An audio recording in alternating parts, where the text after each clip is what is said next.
All right, we are back home. We're back at the 9 Club, everybody. Today, we have a very special returning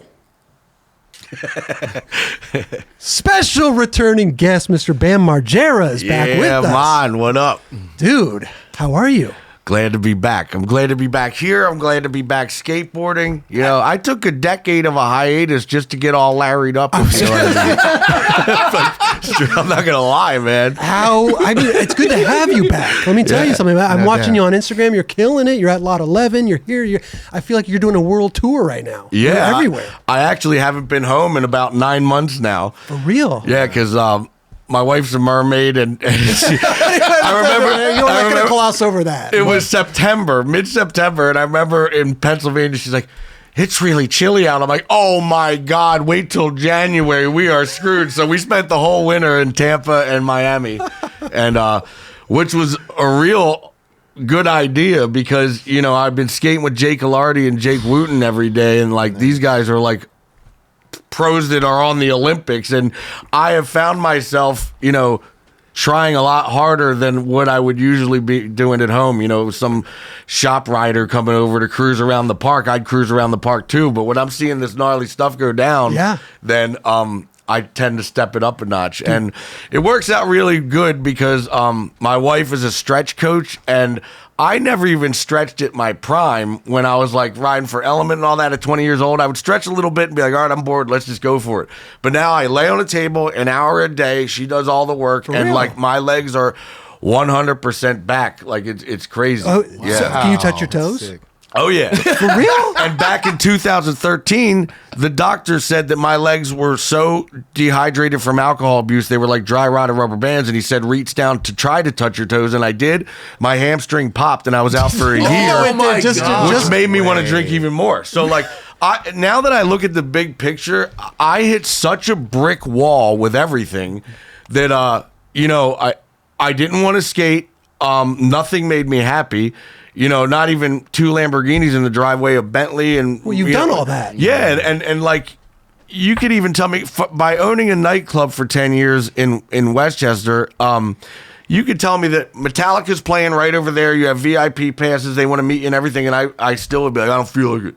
You know, like nothing made me happy, and it was really bad. And you know, skating back then, you're usually filming for a video part. So if you show up to the park and you're not going to kickflip over the fence, then it's not going to be in the video. So skating in general is not worth my time because it's not going to make it in the video. But now there's Instagram, and now what if I'm even skating at all, you know, whether it's a blunt to fakie on a 4-foot quarter pipe, I'm going to film it and I'm going to take a photo of it and I'm going to post it because it shows people that I'm skating again. And I'm not trying to get the ending of a video part footage today. I'm just skating, and yeah, so Lot 11. That's me skating. I don't care what you think, and I'm not at an Irish pub anymore getting all larried up. Was that Nollie 3-shove? Yeah. What?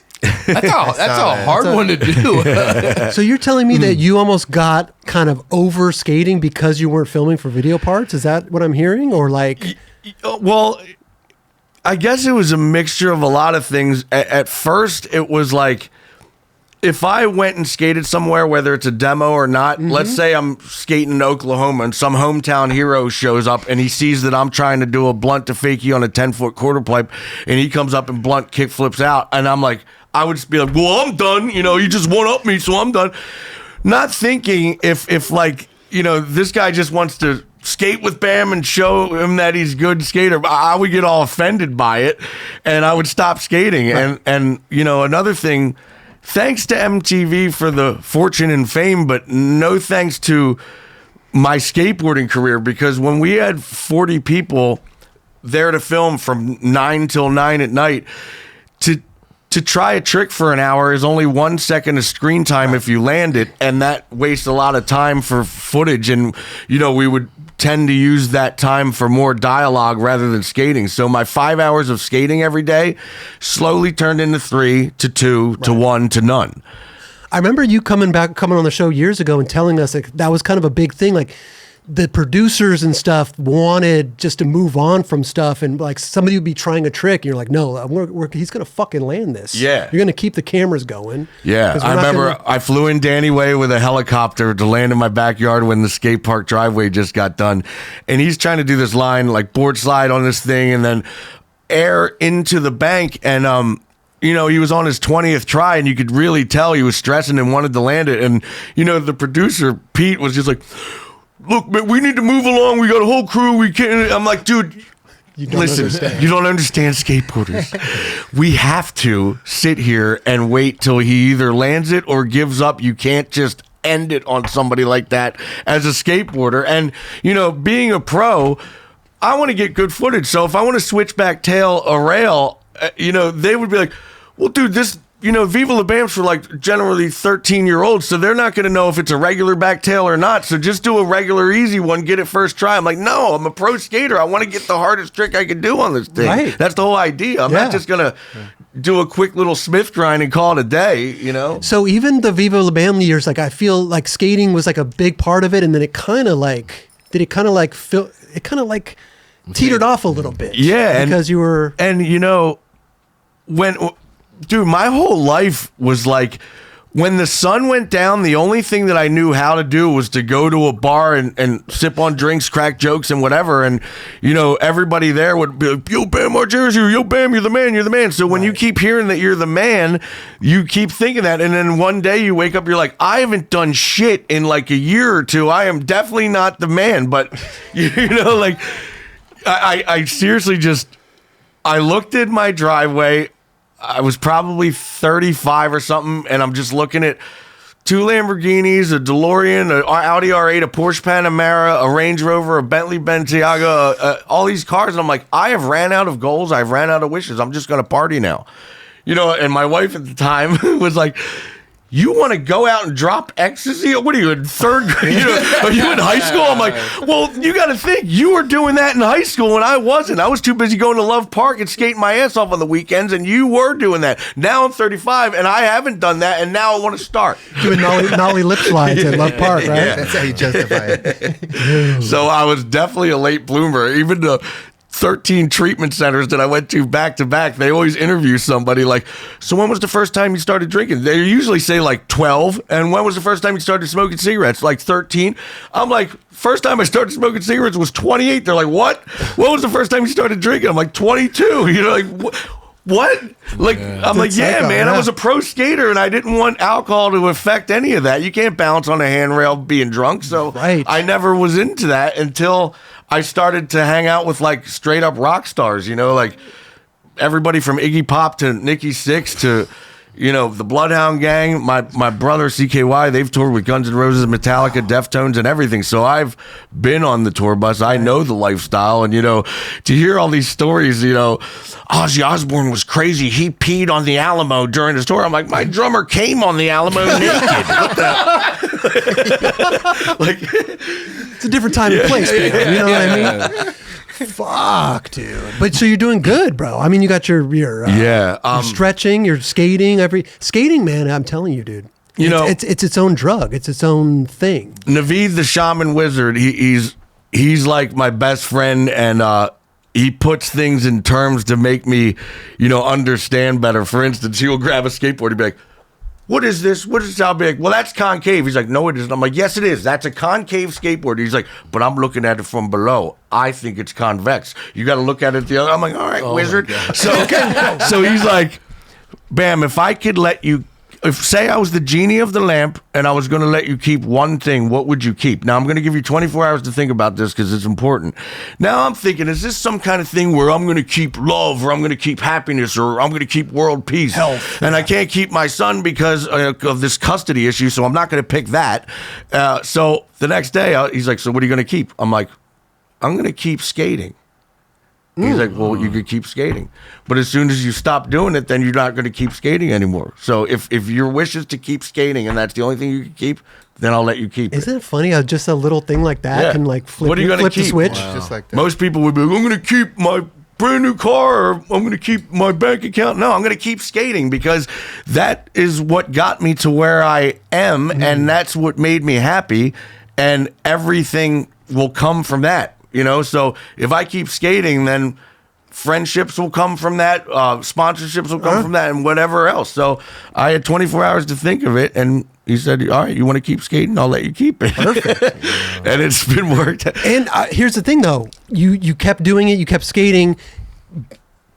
Fast forward, Tony Hawk's game. You just recently got back into that. Yeah. And that was by happenstance, too, right? You just happened to call Tony?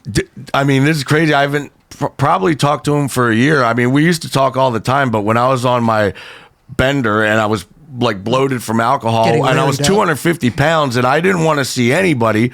So I would come to California to do whatever it is I had to do. And I would not want to see any friends. I even had a manager ask me a few times, do you want to make 20 grand in 1 hour? I'm like, well, what do I have to do? You have to make an appearance and sign stuff at I'm like, nope. He's like, you don't want to make 20 grand for 1 hour? No, because I don't want to appear anywhere. I don't like my appearance. Yeah. So I don't want to do that. So finally I had a day off in California and we were heading to Carlsbad where I keep my Range Rover. And I was like, look at my wife. I'm like, should I call Tony Hawk and see what he's up to? Whatever, I'm going to do it. So he's like, yeah, we're skating the vert ramp. So me, Alfonso Rawls, Bucky Lasik, we all showed up there, and he was not expecting us to be ollieing over the channel together as a doubles photo. He's like, what? Bam is back. So I heard through the grapevine that there was a deadline for the video game, and it was already too late. But I think he called. He was like, look, we're putting Bam in the game. They're like, but the deadline, I don't care. You're making a later deadline. Whatever it is, you're making it happen. Mm-hmm. Wow. So I feel like if I wouldn't have called him that day, none of this would happen. Wow. Right. Yeah. Now, It's crazy how that works. Yeah, So- timing is everything, really is. and being at the right place at the right time is also everything. I take it they already had all of your like stance from all the earlier games, right? They already had your little body things and stuff. So they already had my style Yeah. tracked down. Right. The only thing left that I had to do was sit in this. I'm telling you. Remember when The Matrix came out and we all thought it was bonkers when he went like this and there was 32 cameras that showed him like that? This thing has 167 cameras everywhere, so you could do it any which direction. It was the most high-tech thing. I've done a lot of Hollywood shit, and that was the most high-tech thing I've ever seen. What was it? At Are we Activision. talking about this right here? Is this it? Yeah, you'll see. So check out this contraption. Look at that. Oh, Wow. Yeah. bro. Next level. Was Yeah. it just one position you did, or did you have to do a bunch of different things? I pretty much, they just scan every direction. I didn't have to do too much Oh, movement. you just stay there and they're just, okay. But back in the day, I rocked this spandex suit with all these like Little balls attached to it, so they could that's track the my footage style. we need. We need that footage. But back in the day, you were skating with it so they can capture your style, right? Yep. Mhm. So they already had all that. They were already good. Yeah. And boom, you're back in. You just Yeah. went to the little premiere thing last night, right? Yeah, last night there was an Activision premiere red carpet thing with all the new riders. So Jamie Foy was there. Chloe Cavell. You know, Yeah. well, I think Nigel's on a tour right now, but his parents were there, or mom was there, and Steve Caballero played. Kristen Asoy, everybody, you know, Jeff Raleigh, Bob Burnquist, nice. They added a lot of people to the game, right? Yeah. Like how many? They added Margie. Margie, Graysen, Fletcher. Oh, Grayson's in there now? Yeah. Oh, my God. Yeah. That's huge. That's so sick for these up and coming skaters to have that opportunity because that's like some next level. Chloe- Yeah, and Chloe they Cavell. announced Andy Anderson and I as the new characters. Andy again. Anderson's in there too? Yeah, and I just skated with Andy the other day. He didn't even tell me. Yeah, This fucking guy. I think everybody was trying to keep all this a secret, but you know, Yeah, but good luck. You know, the 9 clubs all over the place. when it comes to that kind of shit. But you know, that game is really addictive. I mean, most games, you know, let's pick a tennis game or a football game. The whole point is to hit a ball back and forth, and then if you make the goal, then you get a point. Well, this, you could skate the house, you could manual to the next thing, and it's an endless fun game to the point where I was missing flights over this shit, and I had to put it in the closet. Were you playing yourself? Yeah, I'd usually play myself. No, because, you know, Bro. whenever I do these Comic-Con signings, everybody would have the game for me to autograph, and they would always say, I only picked you in the game because I was picturing this thing as like, you know, Mortal Kombat or Street Fighter. They have their characters, you know, and like Yeah. the Indian dude, he's all with the lanky arms and Dawson. jewelry. Yeah, Dawson. Yeah. So Blanca. Yeah, Blanca. They're all They fun to pick. So I wanted to look like a straight up Jack Sparrow pirate. So I drew all over my jacket. Whatever tattoos I had at the time, I was shirtless with, my ring flare, my bracelet flare, my chain wallet flare, and I was just a fun character to pick in the game, Wait a minute. So you picked all that. You dressed. How did they? Yeah. They took photos of you with that shit on. Yeah. And then So the new one, I decided to do like the '68 Elvis Presley comeback special, where he's rocking all leather. He had leather pants, leather jacket with the red shirt. It looks cool, but in those pants, you couldn't even ollie over a skateboard with this thing, man. These things were young. You soak them things in butter to get them on. But it looks cool. Yeah, there you go. So when you were in the first game, not the first game, but you when the first game you were in, have you been in all of them? Yeah. Yeah. I think so. I know I'm in 4 games. So if this is Tony Hawk 3 and 4, I've been in. You've been in. Yeah, I've They been started in. doing like Underground and all these other games too. Yeah. After that. Yeah, and I'm in that. Maybe I'm not in the very first one. I don't know. Maybe second one. That you're Yeah. in? I think it might be the second for some reason. Either way, Well- it put skateboarding on the map. Oh, damn. 100%. But I'm just Yeah. I'm wondering like when you were in the game, I mean you were already like famous obviously, Yeah. but that must have changed a lot too, just you being in the game or added to it. Yeah. Maybe. You'd be surprised, like, let's say I'm dating a girl in high school and we're having dinner with the parents, meet the parents for the first time, and you tell my boyfriend's a skateboarder. They're automatically like, oh, God, you're going to date this guy who's going to go nowhere in life. But as soon as you tell them that you ride for Nike or you're in the Tony Hawk video game, their whole attitude changes. Oh, my God, you ride for Nike so you could just get free shoes whenever you want? Yeah. Well, you were like- And they pay you? Yeah, how much? $5,000 a month. You're getting $5,000 a month at the age of 16. All right, he's a keeper. Yeah. I mean, that was you were like almost a first person on Nike, right? You were like, yeah. Remy Stratton from Volcom became the team manager of something that wasn't even Nike SB yet. It was just, let's have Nike try out to see if, it's going to work with skateboarding. So they made their own shoes and whatever, and I was the first person he called to put on, and then after that was Choppy Omega, Sergi Ventura, and then a couple of us others. But it's a lot different Nike team than it is now. Holy shit! And man, those Nike prototypes back then, I'm sure if they were even available online on eBay or something, they would go for $5,000. But they weren't that good though, were they? No, I actually was taping the Nike logo to SSLs because they were hurting my feet at one point. We didn't get it right, but How funny is that? yeah, I know. Did they ever notice that at all? I think towards the end they zoomed in on me doing there's this little bump at a California school. Yeah, there Those you are go. the first Nikes, right? Yeah. Shit. And they're, you know what? It's not that they were fucking 9s and I'm size 10.5. So I just, samples. because they were samples, so I just squeezed my foot in there and I started getting blisters. So Wait, is that an air bubble on there? Yeah, it looks Yeah. like 2 of them. Wow. I've never seen one in the middle like that.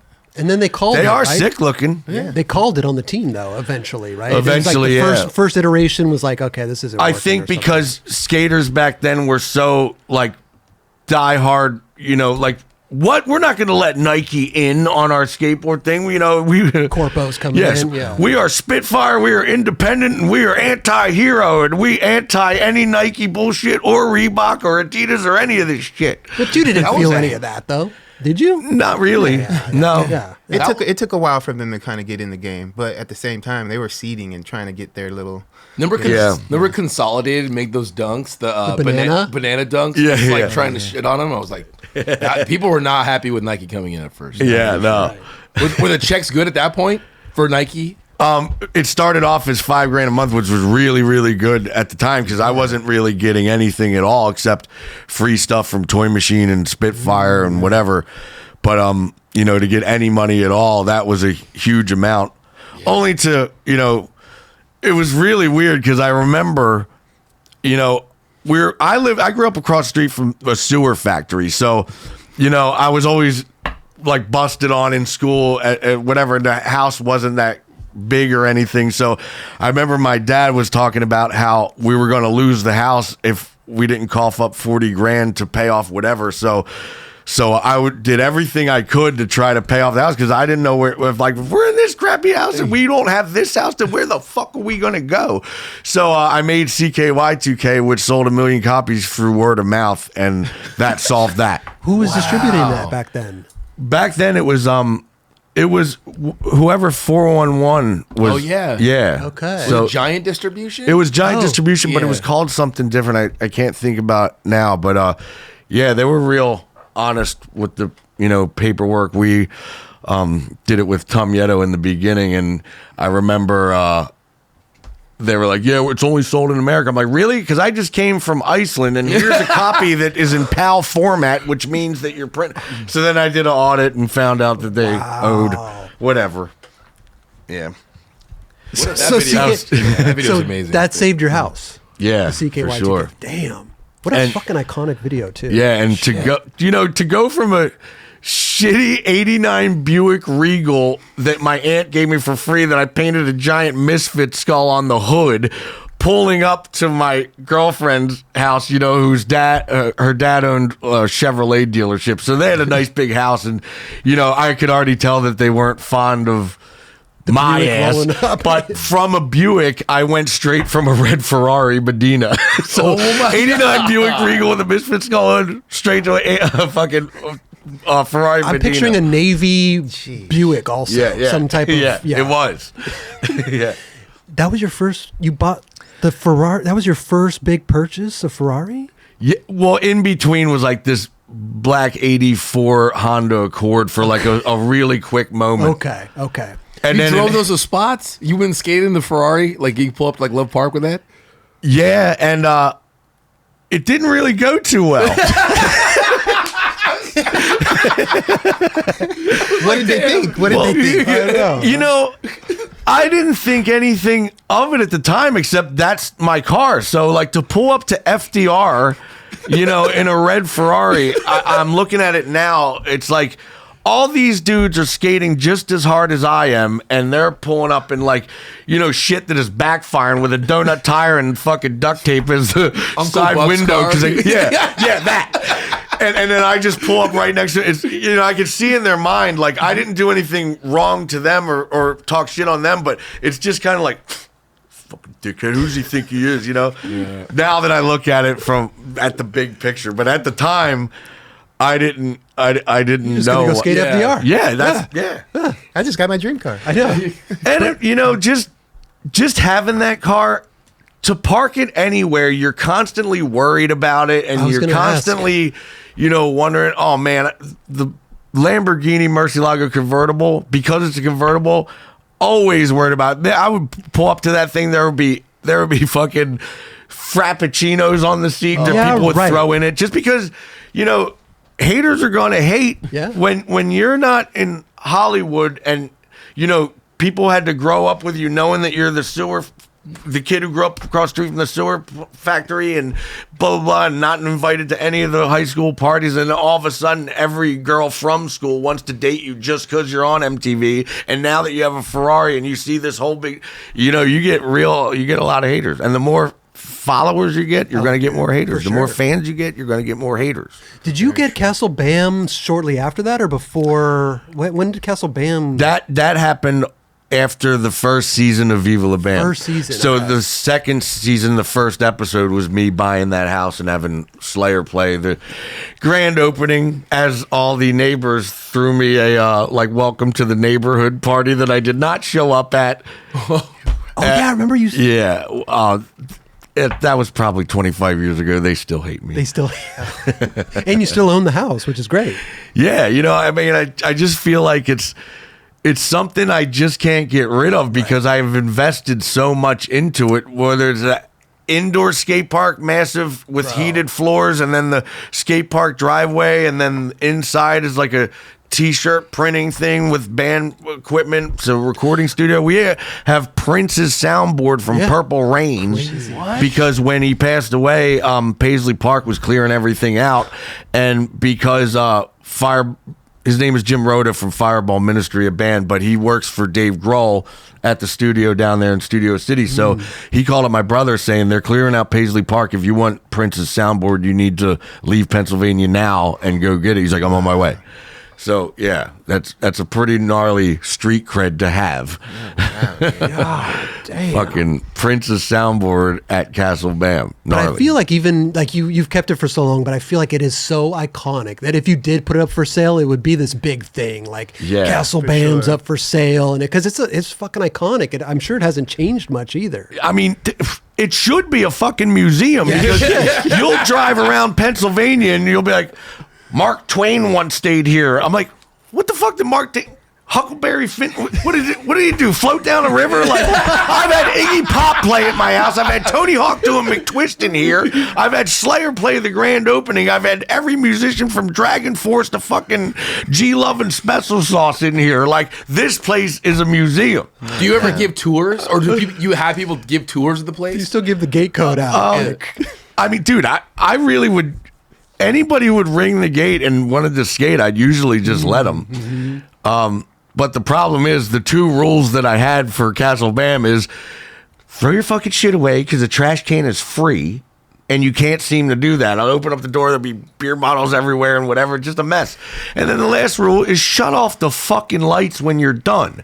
Because picture all these lights up on a roof. If you leave them, if you forget to leave them on, I wake up at noon and they're still on. It just costed me $500 to have you skate for free. So should have got motion sensors. So now they're the new rules of Castle Bam. There are no rules. There's just consequences. So if you want to be the drunk shithead to take a piss on my rug, get ready to get knocked out by the Russian bear. There's consequences. You can do whatever you want. I feel like you were the guy that was taking a piss on the rug at one point. Yeah, oh yeah. Me and Omar Hassan were peeing down during the X Games party. I had everybody come over, but man, you'd be surprised. This one kid who I actually like went to kindergarten with. We were friends. I had the whole Baker team over, and Terrell Robinson was like, yo, Bam, somebody stole my skateboard. I'm like, really? Nobody would do that. Why? Well, where was it? He's like, it was right there. I'm like, well, the good news is there's a camera right there. So let's see. So now I'm looking at the kid that I went to kindergarten with. I didn't know he had a massive drug problem, but everybody falls asleep at around 3 a.m, and then I just see him going back and forth, back to his car, back and forth, back to his car, back and forth.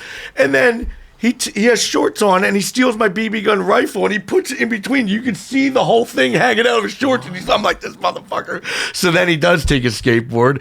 And then I'm looking at the footage.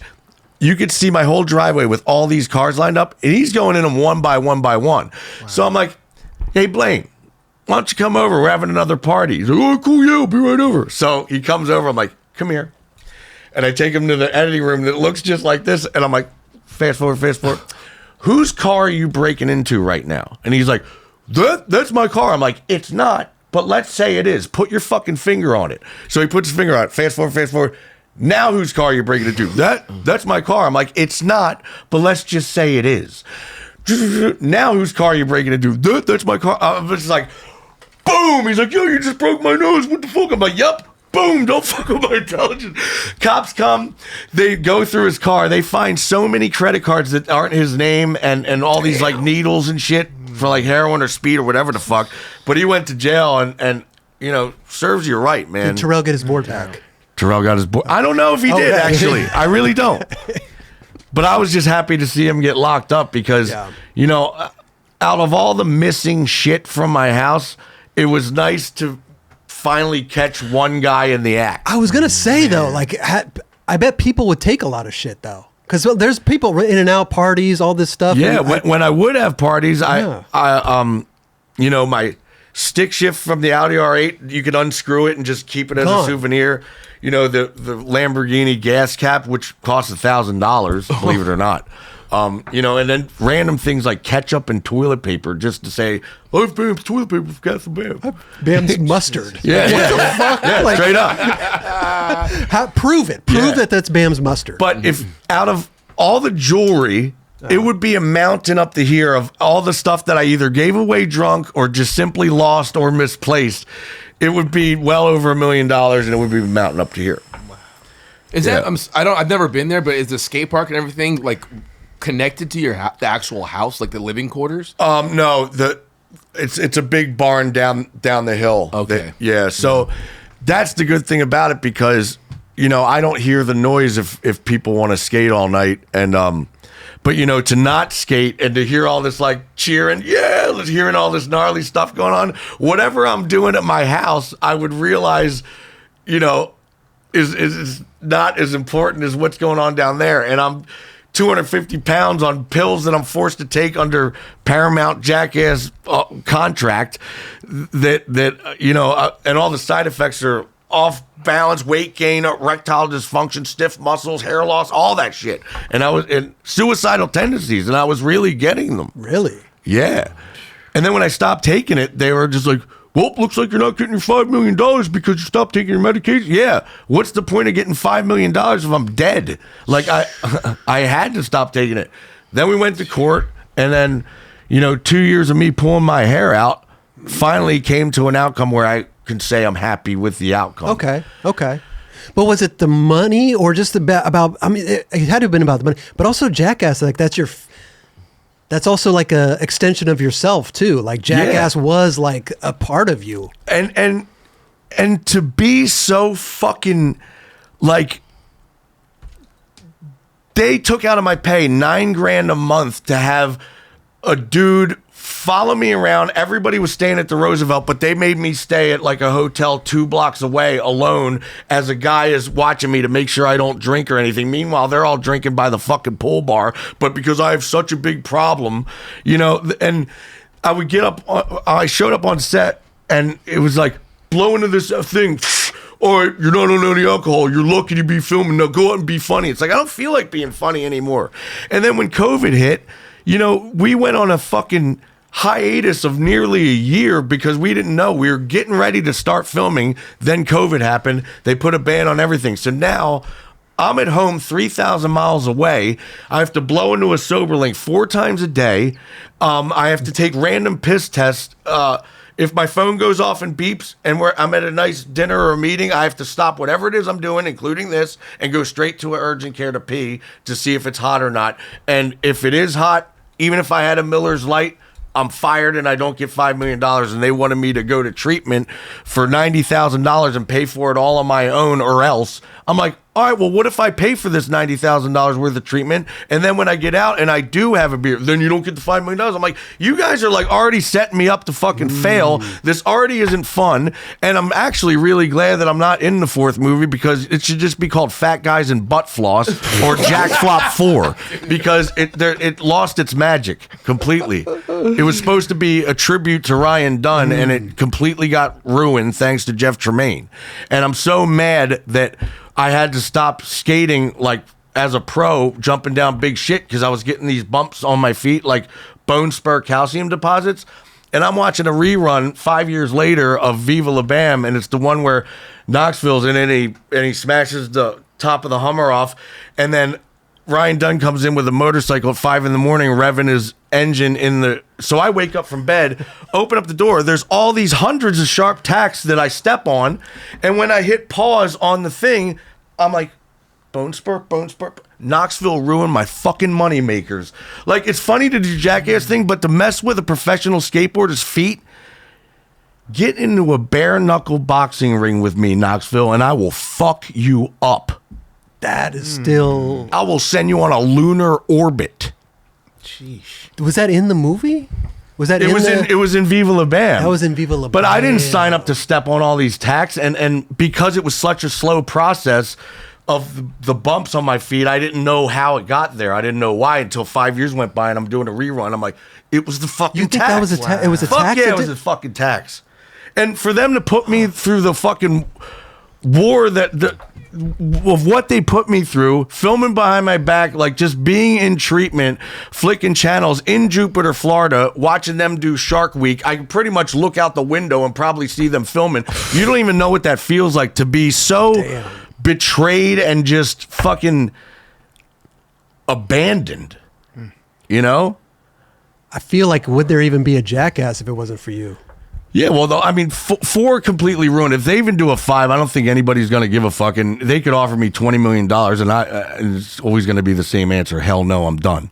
Wow. I'm so done You're with not going. You wouldn't go back at all. 21 million. No, okay. It's just, I don't. That was it. It's been it's been tainted. It's been fucking tainted. Was there ever like a agreement back then that like, hey, I'm down to do this, but I can't get hurt because I'm fucking a pro skater? Was there ever that conversation?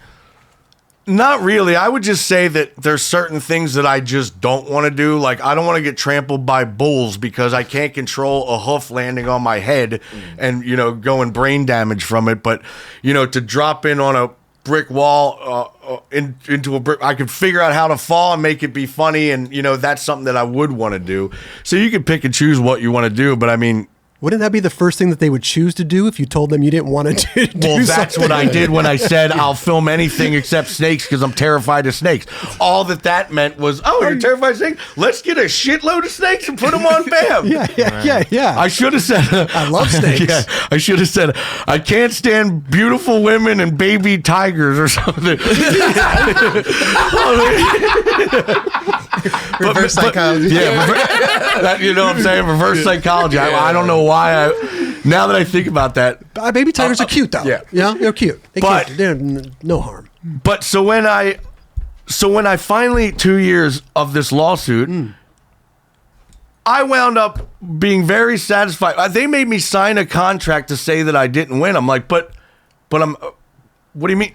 Yeah, you can't, because it'll make Jackass look bad. You didn't win, but you got something out. It'll make Jackass look bad if you walk around saying you won. I'm like, well, I'm not going to walk around saying I lost. So I'm like, well, how about I say I'm happy with the outcome? Can you say you're happy with the outcome? I'm like, yeah, you could say you're happy. Just give me the fucking money. But it doesn't matter anyway now because Jackass signed Jackass 4 off to Paramount Plus, which means that Jackass, Knoxville, and Tremaine got a big fat check, and now none of the actors get paid anymore. And streaming service, Danger Aaron's trying to tell me that Tremaine said that he didn't get anything either. Yeah, right. You would never sell Jackass 4 to somebody who's going to put it up for free without you getting anything. But the contract was the actors stopped getting paid now. That's like you signing a contract with Bam Margera Incorporated, and then you're like, Bam, where are my board sales? Oh, I started this new thing called Bam Margera Plus, which means you don't get paid. But they know how to point their fingers. Bam, the studio says that you can't be in the movie anymore. Well, who's Mr. Studio? I want a fucking name. The studio says? The studio says they're very angry. Well, who's Mr. Studio? There's got to be a Jim or a Bob or a Doug from the studio that I can talk to. But it's so fucking easy to point their finger. We would love to have you in it, but the studio says.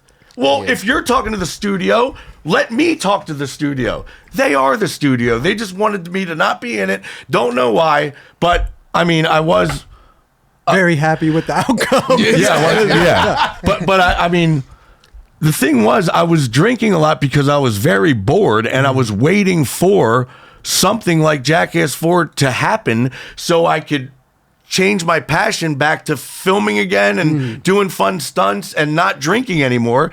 But when nothing's going on, I got into a real bad rut of waking up so hungover that I know that if I don't have a drink with alcohol in it, I'll be throwing up. So it was just such a very vicious cycle Wow. that I did not think that I could ever change from that, because I didn't know how to even be somewhere like here without sipping on a drink. I couldn't be social. Right. I'd be like, what am I doing here? You want a Pepsi? A Pepsi? What the fuck am I? Anything. You want to go bowling? Yeah. And not drink beer? You want to go shoot some pool? And not drink beer? Why would I go then? But now I'm officially over that. Hey, you had a cup of coffee with me earlier, you know? I mean, my wife made it very simple. She's like, it's my poussoir or the vodka, so take your pick, because I'm not going to tolerate any kind of drinking. I don't care if it's your fucking birthday. I don't care about anything. You know, I don't like alcohol and I don't like drugs. So it's either me or that. And I'm like, well, fuck, I really like vodka, but I'm definitely going to pick the first option here. And it wound up, being a very great idea, because now all that time that I would spend when the sun goes down being at a bar, I go to bed early now and I wake up very refreshed and wanting to skate instantly. When back then, if I even wanted to skate at all, it would probably be around 5 when the hangover finally went away. And I barely even skated at all for like a long, long time. And all these treatment centers, they always teach you that alcohol's bad and it's not any good. I'm very fucking aware of that. All you needed to teach me was structure because I never had a 9-to-5 job. I never had a boss tell me what to do. And if I'm painting or editing or skating or drinking or whatever it is, I'll do it till the sun comes up because what am I going to do tomorrow? Whatever the fuck I want. So, you know, now that I have a structured schedule of fun things and go to bed at a reasonable hour, all I needed was structure. And skating sounds like too. Yeah, it's huge. Well, skating is my medication. Yeah. You know, that's my therapy. Right. Walking dogs is therapy. You don't have to talk to a therapist to think it's therapy. Therapy is skateboarding. It's listening to fucking Arabic music to make you chill or whatever it may be. Nollie 360 shove. Nollie 360 shove. There And you I'll go. tell you one thing. When I was 16, the reason why I got a major six-pack is because you're switch cookie grinding goldfish on that picnic bench with your shirt off and you lay. I'm like, I need to go get one of those. Yeah. And I always The thing is, this dude's naturally buff. Yeah. You I don't even always have to talk do with that. you about that. It's kind of gone away, but I got it. Swole ass dude. I appreciate that, man. Yeah. Doesn't even have to do anything. You just got the six pack. It's and no longer there. that was probably 70% of the reason. The other 30% was when I was at the Tampa Pro contest when I was 15. Brian Schaefer was announcing the winner, and he's like, and the winner is, and he's on the vert ramp, and I'm skating in the back trying to show Danny Way that I could do a bunch of things. He goes, and the winner is, would somebody get this little fat kid off the ramp? That embarrassed me so bad that when I got home, I did like 1,000 sit-ups every single day. Holy shit. Straight up. So Brian it's those two Schaefer. reasons. Yeah. So he called me up like 2 years after that, and he was like, I'm like, hello? Hey, it's Brian. I'm like, Brian who? He's like, Brian Schaefer. I'm like, yeah, what do you want? You know, he's like, I just wanted to apologize about what I said back there. I was like, well, I wanted to thank you. He's like, what? I'm like, yeah, because I didn't know that I was. So you made me do a shitload of sit-ups, and now I'm very happy with the way that I look, so thank you. Perfect. It all worked out. I had something I want to ask that you said you have structure now. What exactly does that look like for you? So I would wake up, you know, we would stretch for an hour, walk the dogs. I usually skate the dogs depending on where I'm at. And then, you know, we would look for a skate spot, usually a skate park. I wouldn't leave until I get something on film or a cool looking photo or whatever it is. But then we'll go home, you know, have dinner. Just a really nice, healthy, structured things to do. When before, you know, I seriously, boredom was the reason why I drank so much. I would wake up with no agenda and nothing to do, and then I would just look across the street, see an Irish pub, I'd be like, that looks like fun, and I would do that all fucking day. So wait, how long has it been now? Well, Since you've been sober? oh, well, 2 years now minus one little stint we landed in Michigan, and I had to do a podcast in West Virginia, and my wife saves dogs, so she goes, they're going to put this dog down in White Plains, New York if I don't go solve this. I know we're supposed to drive to West Virginia, but can you do this alone because it's been a year now without you drinking? I'm like, yeah, I'm sure I can do, yeah. Of course, on day number 3, I get lost, frustrated. My phone's going to die. I look across the street and I see a beer mill. I buy 3 Twisted Teas. I crack one open and call her instantly and saying, you need to come and get me because the car was running, I was at a post office. She's like, I'm coming to get you. So cop pulls up, asks me what I'm doing. And because the car was running, I got a DUI with a parole officer already on my ass. So he says, come to the courthouse so we could talk about this. I think we're just going to talk about it. They locked me up. They put me right to fucking jail without even telling my wife. And because I go to Chester County Prison, everybody in there recognizes me. So look, yo, Ben, what was it like fucking Jessica Simpson? Let me get Johnny Knoxville's number. What was it like being at a Diddy party? All this stuff. They're like, you don't belong here. We're putting you in solitary confinement. So I had to spend 8 days in solitary confinement. And man, let me tell you, just picture the fact that I was caught so off guard, that's just like you going into the bathroom saying, I'll be right back, guys. I got to take a quick piss. And we lock you in and say, we'll see you in 8 days. We'll slip under food that's basically plastic green beans, and I'll see you in 8 days. And you're just like, what? You would freak out, wouldn't you? You'd be like, but dude, I got shit to do. My car's parked. I got to pay the meter. Nope. You're staying in here for 8 days. If you had any kind of alcohol problem, any kind of heroin problem, or any kind of problem that you want to fix, put somebody in the fucking hole for 8 days, and I guarantee when they come out and you say, whatever your problem is, if it's heroin or alcohol, if you crack open that beer, you're going to do that again. I guarantee everybody will be like, ain't worth it, ain't doing it, I'm never doing that again. That was gnarly. It was gnarly. That was my last straw. I was just like, I am done, man. Like, because all you're left with is you stuck in a white, dirty room with you, yourself, and I, stuck with your thoughts. On day number 4, they gave me like a pad of paper with a pencil and whatever, and maybe some Stephen King book that I barely read. That's but great. Yeah, not even a self-help book. But man, you're just stuck in there to think, and you don't really want to eat the food because it's on this like rubber ass tray with like straight up mystery meat, man. I took a bite of this. It tasted like liverwort, I don't even know what. And then the green beans, they felt like they were plastic. And like, if you get pasta, it's just boiled pasta, and that's what you eat. There's no sauce, there's no salt, there's no pepper, not even butter, and stale ass cornbread. So like, I barely ate in there. It was official torture. And your wife couldn't do anything. No, nope. I just had to fucking power it out, and I learned a big lesson from that. Yeah, it's gnarly, man. So wait, when the cop pulled you over, did you already consume the drinks, or you just had one open? I consumed one, and I had 2 more, but the fact that it was open and the car was running, if it would have been shut off, everything would have been A-okay, but, you know. Damn, dude. I mean, I guess they say everything happens for a reason, but it's just, you know, after going a whole fucking year, and then I finally decide to open one up, get DUI, go to jail. I have to get Donald Trump's lawyer to fucking pay $30,000 to get me out of this fucking mess. You know, it was bad. So it really taught me a lesson. And if it wasn't for that, you know, who knows? Maybe I would have still been on the same destructive path. Well, I like tuning in. I like turning on the Instagram or whatever and seeing something positive now, because I feel like every time your name would come up, it'd be this negative thing. It would be this, it'd be that, it'd be something crazy going on, you know? And that's the thing. Like, when you're in 5 different lawsuits and like a custody battle, you haven't seen your son in a while, you've been locked up in the Guinness Book of World Records of longest Florida shuffle, which means that if you get 5150, that means you have to do 90 days. And if the interventionist knows that you have good insurance, they'll find reasons to keep you there for eternity. So, you know, 88 days, I got 2 days left, I'm getting out. We need to keep him here because we love collecting $1,300 a night from his insurance. Yep, he still has a problem because he's been rocking those same pants for 3 days now, and that's bad hygiene. So he's doing another 9 days in another place. They'd make up some shit. So I did 2.5 years at $660,000. I felt so trapped that I couldn't get out, and I know that if I hop the wall and escape, you know, it would just be even more consequences to the point where I would never be able to go back to Florida again in my life if I did do that.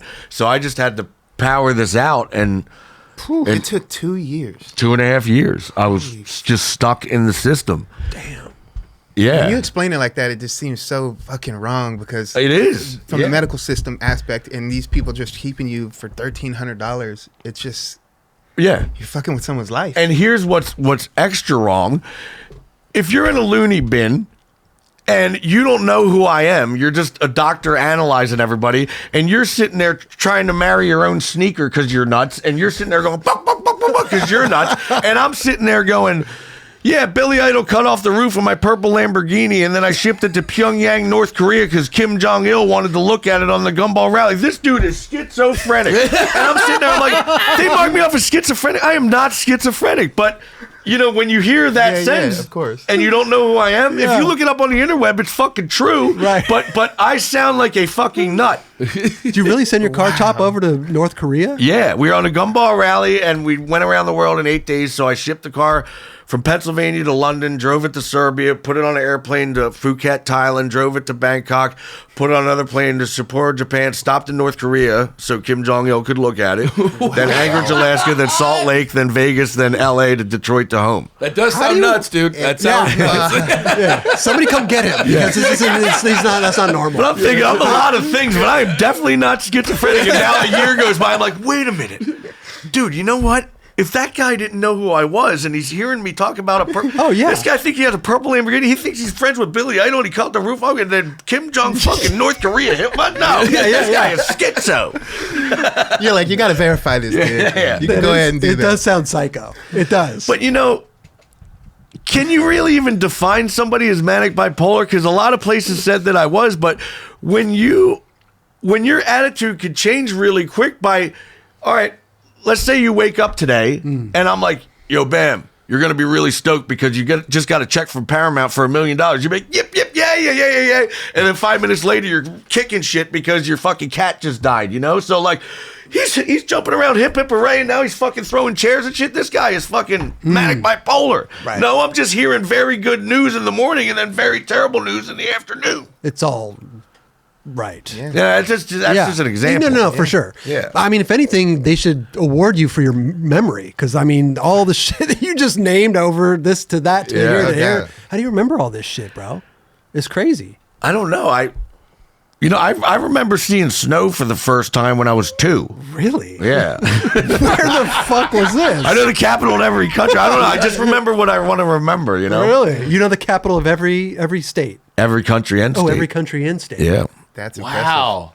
I don't remember Beeble used to do. Yeah, Beeble was. I never heard. That's gnarly. You know all the countries. Yeah, My son's the same way. Really? Yeah. Countries? Countries too. I trip on it. Yeah. Texas. Well, Texas is Austin. Okay. But I mean, you get gnarly and ask me. I don't know. I barely even know all the states. Yeah, you can say anything. I was actually at like a restaurant in Westchester, and my history teacher came in with a bunch of other teachers. They were just coming out from a dinner, and they're like, you guys might think that Bam's a jackass and all, but he's actually very smart. He knows the capital of every country. So all the teachers were going for it like big time. They're saying Burkina Faso. I'm like, Ouagadougou. They're like Chad. I'm like, Indi Jamina. They're like Ethiopia, Addis Ababa. So like, how did fucking know? Why? You know what? Because I'm on a lot of airplanes, and they always had that magazine, and in the back it would just have the countries and where it would fly to, and it would say that. So I would just stare at it to the point where, like, my brother would be like, "Oh, Bam's looking at his porn again," which means I'm staring at a map. Wow. And then when I realized, there's only 20 more capitals that I would need to learn to know to be able to say I know the capital of every single country. I just wrote the rest down on a shoebox, and I just kept looking at it when I was driving. So now I just can't be stumped. I mean, if you were on the airplane, I'm surprised you didn't have everything that came in that magazine, like the 6-foot Bigfoot. That was sick, dude. What are those? What was that Yeti called? Yeah, it was like the... Dude, I used to look, every time I would get on the I would look at that and shoot a photo of it every single time. Yeah, because there was it was like a sharper image, magazine. They had all the cool shit in there. It was Air Mall. Air Mall. Oh, Sky Mall. Sky Mall. Yeah. I'm surprised you didn't have every Sky Mall fucking thing. But that's impressive, dude. Yeah, really that's fucking impressive. So now that my wife is getting into the whole skate scene and what does she meeting think people. Well, the first thing she sees is because we're living in Tampa now. So Jake Alardi lives in Sarasota, and I start skate with him all the time. And then we went to Miami, and I call him up, and I'm like, "Yo, we're in Miami. I heard you're here too." He's like, "Yeah, I just cracked my head open though. I'm in the hospital now getting some staples. I just tried a 180 nose grind down that 14 stair hubba." She's like, "Oh my God, you want us to visit you in the hospital? Are you okay? What are you gonna do now?" He's like, "Well, I'm just going to get out and I'm going to go back and try it again." She's like, "What do you mean? You're going to get out of the hospital with the staples in your head and fucking go back and try it again?" He's like, "Yeah, I just forgot to put some, what do we call it, the Bondo on the crack, and now I know that." So she's like, "You guys are fucking crazy." Yeah. Is this the first time she's had kind of a skate, like exposure? Yeah. And now she stretches Jake Alardi, Jake Wooten. Whenever whoever we're with, she always breaks out the table and, she gives me the full treatment. Right. But, when anybody else looks like they need it, she'll bust it out too. Wow. But what about food wise? Does she help you like what to eat or eating? Yeah, better? man, all that. Like, especially skating with Naja at Lot 11, you know, because she's seen him on SLS and all that, because we watch it at home. And, you know, he breaks out this green machine smoothie out of his little lunchbox with fucking this nice salad with just vinaigrette and chicken on it. She's like, you know what? He just made me realize that we do eat like shit at times. She's vegan and vegetarian, so, you know, but sometimes when we're on the road, it's really hard to not get something that's healthy. But you know, she just got her blood work done, and it was to the point where she had a big iron deficiency where the doctor said you have to start eating either salmon or chicken or something. So yeah, eating is a big part of it. Yeah, for sure. Yeah. For sure. Huge. It's where we get our energy. So skating, I feel like like in the beginning of the episode, I feel like you're just on this world tour, man. I feel like every time I turn on Instagram or something, you're somewhere else. Yeah, like I said, I haven't been home in 9 months, and I get in the car and we just drive from place to place, and whether we stay at like a friend's house who has a nice big house or an Airbnb or whatever it is, we just go wherever it is that we want to go. And my only focus now, you know, I had too many fucking things to do in my head. I want to do this, I want to do that, I want to work on this, I want to work on that. No. I just boiled it down. I want to learn all my skate tricks back and then some. Because, you know, they always say you can't teach an old dog new tricks. Well, I bet you differ, because as long as I don't get hurt, then I'll be able to learn some new shit, you know, and if I haven't already. I was going to say, what's something that you really want to learn? Just crooked grind, nollie, flip out, things like that. Okay. On a ledge. Which I know I could do. But you could definitely do that. Or kind of like on a downhill ledge. But I mean, stuff like that. But every time I go to the skate park, I'm always either wiring a trick that I already know how to do or just learning an old trick back. Right. You know, whether it's a tray flip to nose stall or whatever, I'll work on that, and then I'll be too out of breath to even try the crooked grind, nollie, flip out. But it's coming as long as I don't get hurt. You heard it here first. Yeah. Crooked grind, nollie flip. That's a good one. And, you know, That's just a good one. All these new flippity flip tricks out that I never thought were possible back in the 80s and 90s. And then I see them doing it first try. I mean, Gustavo Rubio, tray flip nose blunt to big spin out in his run during the finals with 10 seconds left. I mean, come on. That's incredible. That wasn't your first street league you went to, was it? It was. That was your first. The one in Miami was the first street league you've ever been to. Yeah. It was an exciting one, bro. It really was. It was. What did you think? I mean, 9 club all day. Yeah, that's right. That's right. 100%. But let's talk about street league. Let's talk about street league. No, but seriously, it's fucking mind blowing, right? Yeah. When you're there, watching shit on TV is always not. Yeah. You know, you don't get the same feeling, but seeing these people do everything like first fucking try, you're like, dude, I didn't even see you try that. I know, because, you know, I was one of the first, I don't know, but to do a SSBST, a switch dance backside tail slide, sure, it would always take me 10 to 20 tries to do it. And, you know, I guess they just figured out the math of switch flip back tail slide down rail. Like, I know where to place my feet, I know how hard to flick it, and I know how to lean, and it's just first try every try. And it's just really mind-boggling to me to be going down such a big gap like that during your run and landing it. I think it's awesome because you had to put that time in to learn it, but everyone saw you doing it. Yeah. And they saw the video of you doing it like that one try. They're like, oh, I want to learn that. And then they get so good at it that it just progresses to doing it first try. And you know, we had nobody back then to see that these things were even possible. Right. Yep.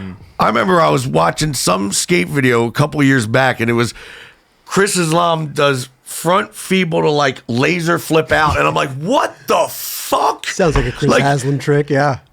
Number one, when did you ever think that you could even land something that crazy to even try to do it, and then to even come pretty close in 10 to 20 tries to think that you could do it?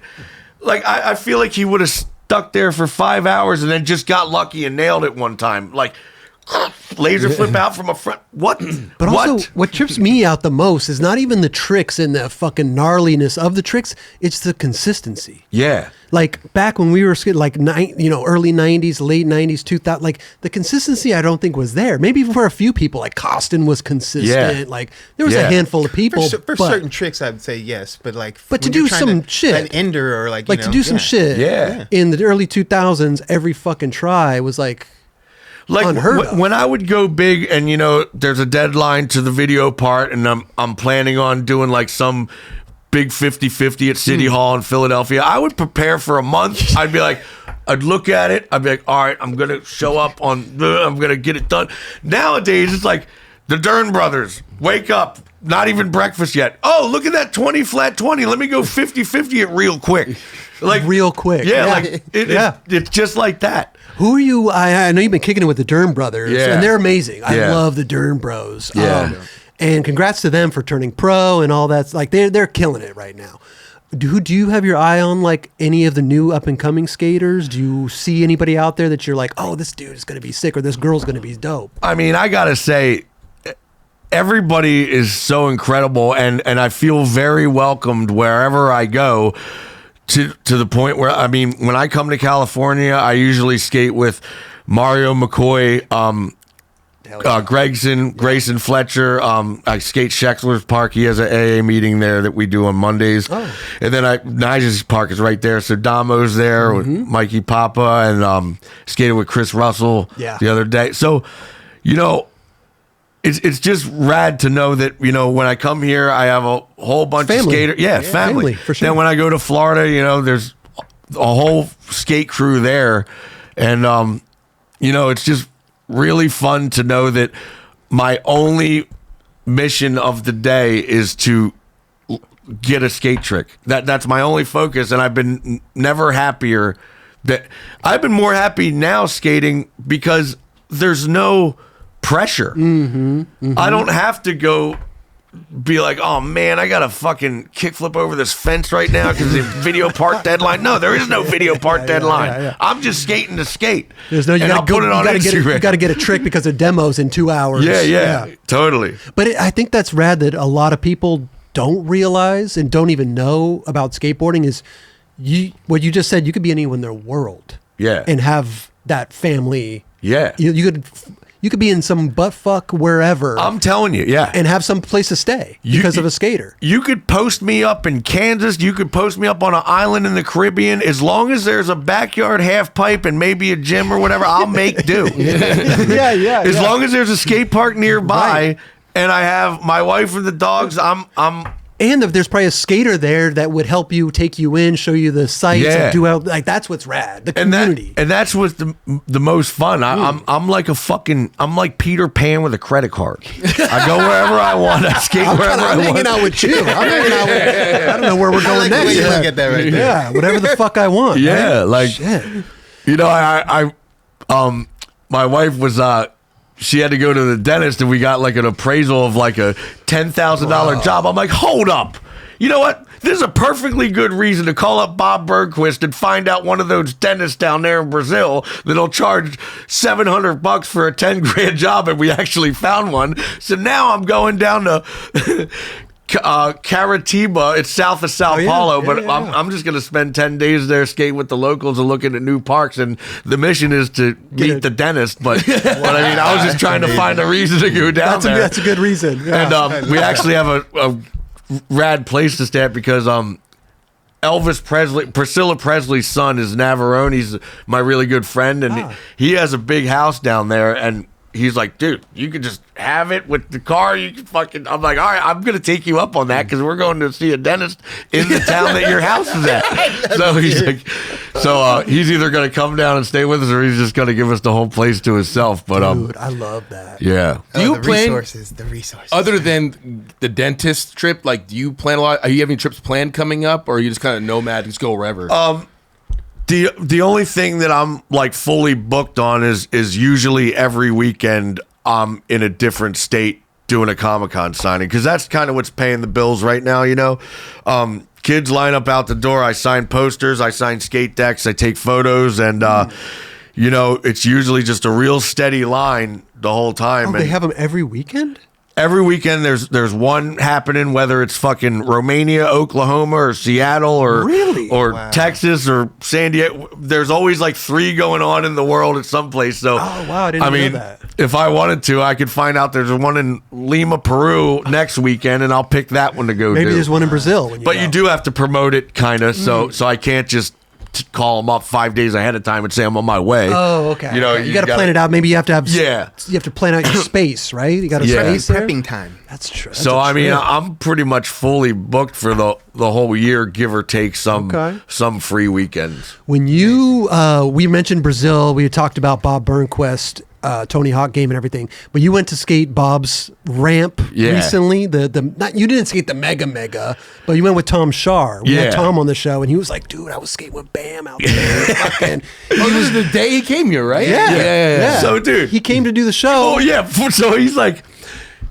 we show up at Elliot Sloan's house, and he's trying like this massive kickflip, stalefish, whatever, big twist, and it's 3:30, and he's like, "Yeah, man, I'm supposed to do the 9 Club today at 5." I'm like, "Tom, you better go now, man. We're in Carlsbad, and if you left right now with traffic, you probably won't get down till 7:30." So I think he did show up pretty hella late, right? He called us and let us know. Because, I mean, some people do come from skating, but a lot of people don't come from skating a mega ramp. Yeah. You know? And he was saying that you guys were at Bob Burnquist's. You were skating the quarter pipe, the big quarter pipe that launches you up to the thing that he knows. Yeah, I like skate. So it's this 11.5-foot transition that's about 12 feet tall. So if you film it right, it looks like you're doing a trick on a vert ramp, but it's really... Is there any vert? No, there's no vert. It's like a vert ramp for pussies. So, you know what we say, go big or go home. I'm 45. I'm going to fuck home. If this shit's too steep or over vert, I ain't doing it. Dude, the shit that they're doing is fucking psycho. Yeah, so he grabs a little fucking penny board, and he goes down Bob's big ass rolling. I'm like, what does he plan on doing on this? He does a front blunt. I don't know if I'm supposed to let this out, but whatever. He front blunts the thing with a fucking penny board, and I was pretty blown away. I don't know if he's saving it for his video part, so if I just spilled the beans on that, I'm sorry, Tom, but that was incredible. He did say that he did something on the little board, but he didn't say what it was. I bet it was a fakey rock. I just wanted to prove it. We can bleep it out. Dude, I mean, have you ever even had did you even want to do the mega ramp or mini mega or even Elliot Sloan's is like smaller? I just know my limits right now, so I'm not just going to go for something and get worked and be out for 2 months over something dumb. I'll know when the time is. So you want to do it? Oh yeah, I want to do it, but I'll know when that time is. I'm not going to push myself to do anything too gnarly to get myself hurt, because if I break this wrist for the 16th time, I don't think it's ever going to heal properly. 16? Yeah, and it won't even go straight anymore because I hyperextended the elbow and the bone was sticking out, so this fucking won't even go straight.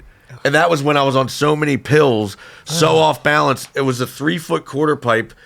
I did a pop shove it to revert, and I never slammed so hard. It was a boom. I'm like, oh, I just broke my wrist for the 15th time and the bone's sticking out. We had to go to the hospital. And I'm like, a pop shove it nose stall on a 3-foot is something I could do blindfolded in my sleep. But to be on all these pills, you know, that I didn't want to take to begin with. We're going from a 3-foot quarter pipe to a mega ramp. Yeah. Like the thing after you go over the mega ramp, it's the other quarter pipe. Yeah. You're facing this. But now my muscle memory's back. Yeah. Now my balance is back. So I mean, so it's not frustrating to skate anymore. It's not like riding a bike. You can't just not skate for 10 years and expect to start kick flipping the pyramid like how you always could do. No, 100%. It's going to take you a lot of frustrating tries. So that was the first time I did the pop shove it. I had real PSD is that the Dern Bros ramp? No, that's this backyard ramp named Vern's in Johns Island, South Carolina, where my wife grew up. Okay, so I could skate that thing all day, every day. It's looks phenomenal. Fun. It looks like a good size. Yeah. Let's watch it again. Yeah. Looks like a fun little mini. It's a fun ramp to get all your tricks back on, you know. Bro, your mini ramp skills have always been very impressive, dude. Do you mostly skate mini ramps? Yeah, that's what I grew up skating the most. And then, you know, I kind of went with whatever was hip to do. That's why I realized that I skated love for a lot of years and I never did anything off the charts there just because I just went there as a meeting place to meet up with everybody, and I never could find anything rad to do there, you know? Yeah. Did you ollie the gap? I ollied the fountain, yeah. Yeah, that's fucking that thing Yeah. was no joke. Back then, yeah, it was pretty gnarly to say that you could do it, but I mean, I grew up skating with Stevie Williams, little Stevie, and every weekend I would show back up. I'm like, you couldn't even ollie the 3 stairs last week, and now you're kick flipping them already. And, you know, just to see his progression very quickly to be doing these like hard flip switch nose slides on the ledge, fucking 2.5 feet tall, something that I could barely even nose slide. You know, I just felt like ledges aren't my thing, but if this is what's hip today, I got to adjust to what's rad. And then now, it's all good. If you want to do a mega ramp, then that's hip. If you want to skate ledges or hit a manual pad, then it's hip in your eyes. Everything. As long as you're on a skateboard, that's all that matters. It's so funny thinking about like love back. Not even everybody was killing it, but you got Josh Kalis. Yeah. You got Stevie. I mean, just to be Fred there. Gall. Oh, Fred Gall. Yeah. I mean, everybody. Dude. Wow. And I mean, he pretty much, well, in Philadelphia or the East Coast in general, I mean, he was the first person we ever saw doing switch crooked grinds down hubbas and Fred switch Gall. vivos and switchback tails. Yeah. All that. It was pretty mind-boggling to see these things. Damn. He's skating good too. Yeah. He's skating great. Yeah. Freddie loves crust. He skates the crust. Yeah, the crustiest crust. He does, bro. Dude, I was in a...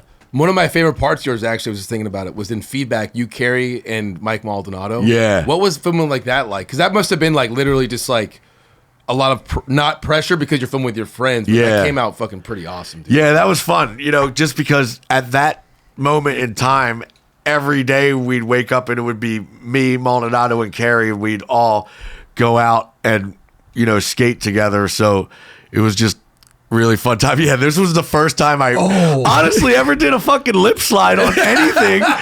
You might think that being a pro skater... This is great. This is great. The middle finger. Yeah. That is amazing. that seemed like that cheered you up a little bit. And I can also say this. Any trick that I've ever landed has always been on film. I've never done any trick just for fun. I wouldn't go out unless you're filming me. So like learning a trick. So if I show up to that bank, the Bronson bank that I just showed you that tray flip, I wouldn't just go there by myself or with you and go session it without filming it. I'd be like, where's the filmer? What, you don't just want to shred and do a tray flip? I'm like, if I'm not filming it, I don't want to fucking skate at all. Wait, when did that start? Forever. That's been like that forever. That's amazing. I love that. I mean, you're always in front of the camera. So every time you see me do a switchback tail, that's how many times I've done it.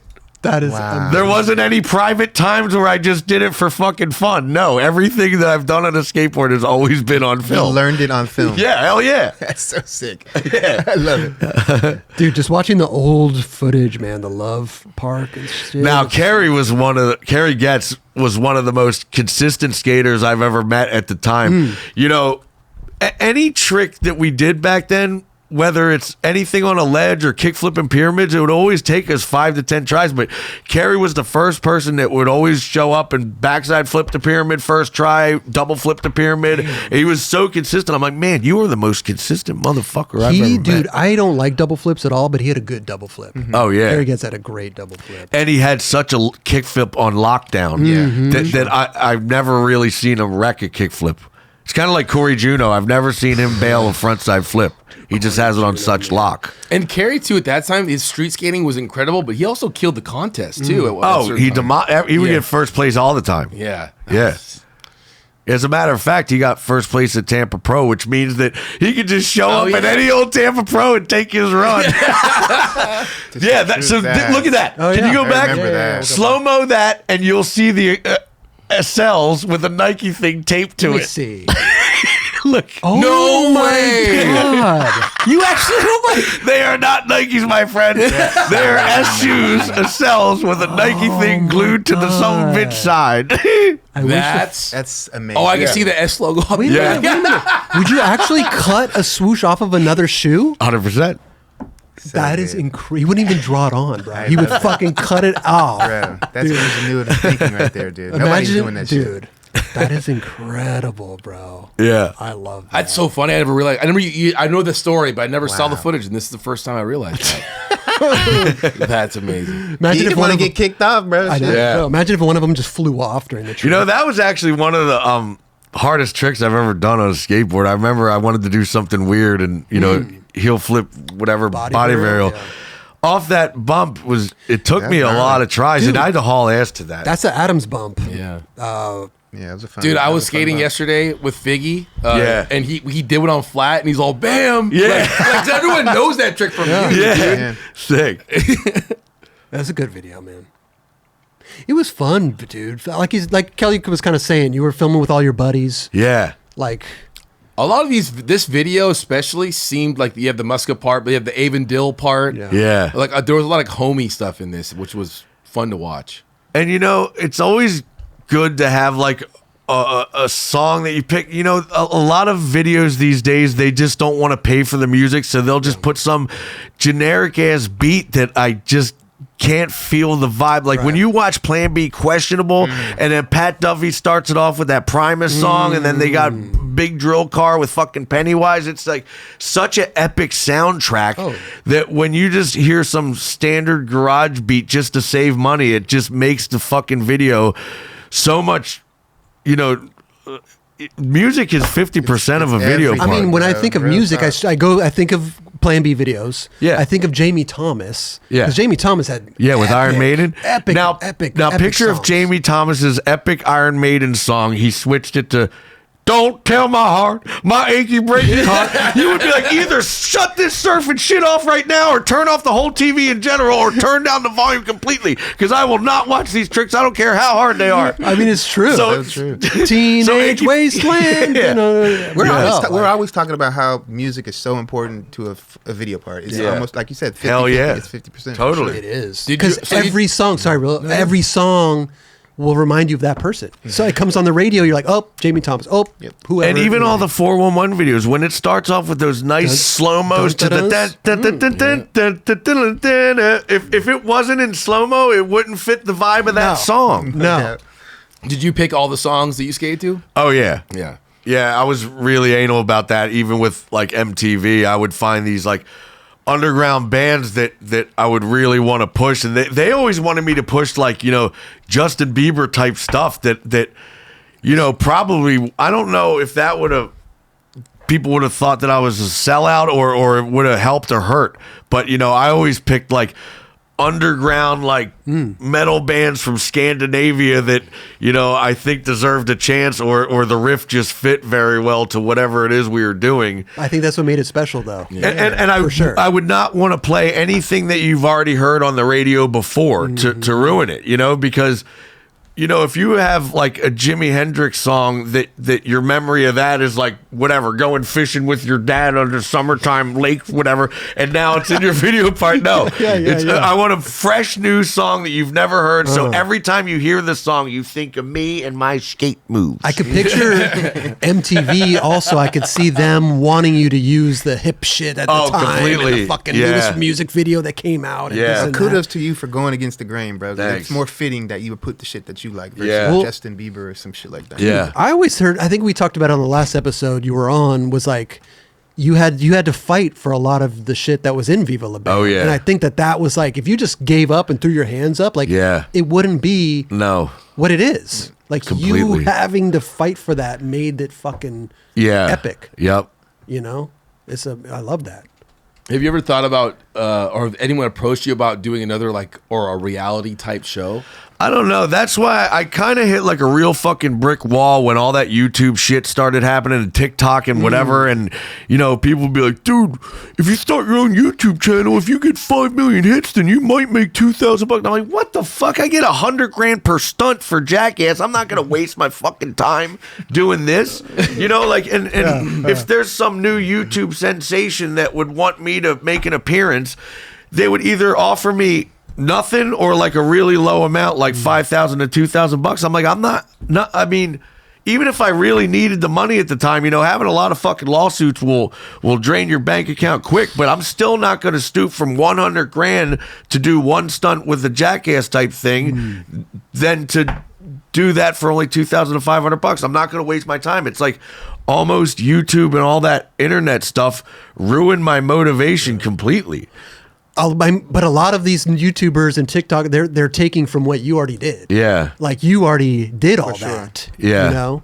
But I feel like if you did something in your own way and you didn't have to do it, you know what I mean? Like I feel like you could do something. I don't know though. Maybe it's just not your style. Maybe you want to dumb it down. I like to be a lot more private these days. Before you could wake me up with a camera, you could film me go to sleep. I didn't care if there was a camera on or not. In fact, I liked it, but now I like my privacy. And I've been filming with Winkle TV, and he would film me as soon as I would pick him up from wherever we're at. The camera would be rolling. He'd film me drive down the street, look for the spot. We would film me walking up to the spot. If I'm gonna wax the spot, he'd film me waxing it, and he shows everything. And that's fine by me. I was wondering in the beginning, like, do these people really want to watch me try to do a nollie flip on a bank for 30 tries? But they love to see my progression, to see how quick I got it these days, if I'm still keeping at it or whatever. So it is fun to watch. Yeah. That's why I like watching those My Wars, man. Ethan Lloyd went on the biggest My War I've ever seen, and I'm looking at all these big handrails, and I see that little Chinese bank in downtown. I'm like, how could he have such a war on that thing? I'm clicking on it. Was it a war? Oh boy, he had a war with the city. They're having flea markets on day number 2. On day number 3, they're having a bike rally. On day number 4, there's bum shitting and pissing on the ledge. They got to scrape it off with grip tape. and yeah, dude. And to push up to this thing, he's got to sprint, jump on his board, push like 5 hard pushes, and then hawk himself up to that. It must have been so fucking rewarding after 4 days. Gosh, bro. I think this took like months out of it. It's not like he came every other day and did it. He took weeks of a break. And that ground too, like the bricks, like just get your legs all shaky not like that. at all, for sure. Yeah, these are great. I love the My Wars, the B-sides. And you could see the frustration of just pushing that much, and then when he rides away, I'm like, yes, I'm so proud of him. That is like skateboarding to the T right here. Look, I love it. Yeah, these are actually pretty important for like people to see. And you know what? If they would have just showed him landing it, it would have just been in the mix of just another trick. True. You almost have to see this war in order to appreciate this trick. If I'm not mistaken, the video part came out first, and then they released the My Wars of the trick. This is his last trick. Yeah, and if you wouldn't watch the My War of how hard it was for him to do this, then you would have to go there in person and look at it yourself and see how fucking difficult that is. It's insane. Which is a lot of tricks, I feel like, in skateboarding. Yeah, I didn't even think that was like I wouldn't even look at it like that. There, I didn't know that was like a thing. Not at all. Yeah, and that's why I love the creativity of not just finding a rail to 50-50 down. Like I like these weird ass switch manuals off of trees to wally off to slappy a curb to late jump, like weird ass shit. Damn, you're a drop-in guy. You were the drop-in. What do you think about the Thrasher cover? The dude dropping in on? Did you see that at EMB? He dropped in on the fountain. Is it new? Because I don't think I've seen it. Last one I saw was Graysen Fletcher's one-footed no. Oh, we could talk about no sneakers on. Put that on bring that up. It's on. There was the whole thing on that. On what? Someone dropping in it. Yeah, it was on Ducky. Yeah. The Thrasher. He drops into the fountain there. Yeah, and it is. But he doesn't go anywhere. He goes into the water. Okay, you know what I'm saying? It's fucking gnarly. He almost got smoked. Yeah, he could have gotten. It could have been way worse. So at lot 11, I was trying that crooked grind, and Beagle was there, the filmer for Baker.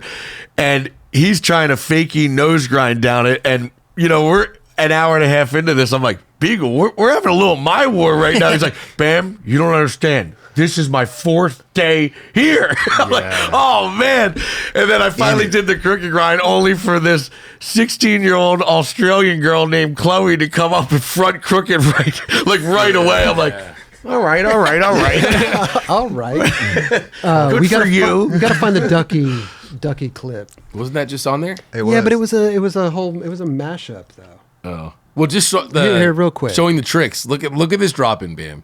This is like the wildest one I think I've ever seen. To be it honest. is fucking. Yeah, I mean, you can't you can't ride away from. Oh it. yeah. Oh yeah, I did see the cover of this. Yeah. That was a little while ago though, wasn't it? About a year, maybe a year. Yeah, that's fucking gnarly. Is he all right? But Bam's not. We're not jumping on that, are we, Bam? It's water, so why not? I think he got fucked up. But it's shallow. It's shallow too, though. Oh yeah, if it's shallow. Yeah, I think he had to go to the hospital. Really? I think so. Am Did I he? tripping? No, I think he maybe did. not. Maybe I don't not, think he maybe did. Not, maybe not. I mean, I would. You know, if you're not going to get in there first and find out how deep it is, that's not really a smart move. He Because had to have. you know, I was filming with the Bloodhound Gang when they were doing MTV Cribs, and I just filmed a music video with them where I was driving this banana car, and it was for their music video called Foxtrot Uniform Charlie Kilo, which spells fuck. But they wanted me to drive the thing in at the end because they had this moat, and it's a 7-foot drop into the moat. And I remember I was like, all right, I'll drive into the moat at full speed, but I want to know how deep the moat is when it starts to sink. Right. And they told me 7 feet. They never been in it. They just guessed it was that, but it was only 2 feet. So I did a gainer off it. I went in head first, and there was all these sharp rocks at the bottom. It was only 2 feet. I cracked my fucking head open, and I had to get 16 staples in my head from it. Is this it? Right Yeah. here? So you'll see the car that I'm driving. And it wasn't in the music video because they were filming cribs at Evil Jared Hasselhoff, the bass player. So I drove that off this 7-foot thing into a moat that I thought was 7 feet. It was only 2, and cracked my head open into these sharp ass rocks. I thought I broke my neck too, but I didn't. That's not in the video though. No, Okay. They completely deleted it from everything because, you know, MTV didn't want. I would never sue because that's what I decided to do. But it was the same thing with Metal Militia. Brian Deegan showed up when Guar was playing on Viva La Bam. They wanted him to do a backflip over the band, and I remember him saying, "Man, it's really windy for this backflip." I'm like, dude, you know what? Just do an air. As long as you're going over the band, that's all we need. He's like, no, I came all the way here. I'm going to make sure I give you a backflip. I'm like, you know what you're doing, dude. I don't know. But if you say it's too windy and it's too gnarly for a backflip, please don't do the backflip. He did it anyway. Thing went, the handlebar went into it. He had to get like a lung taken out or some shit.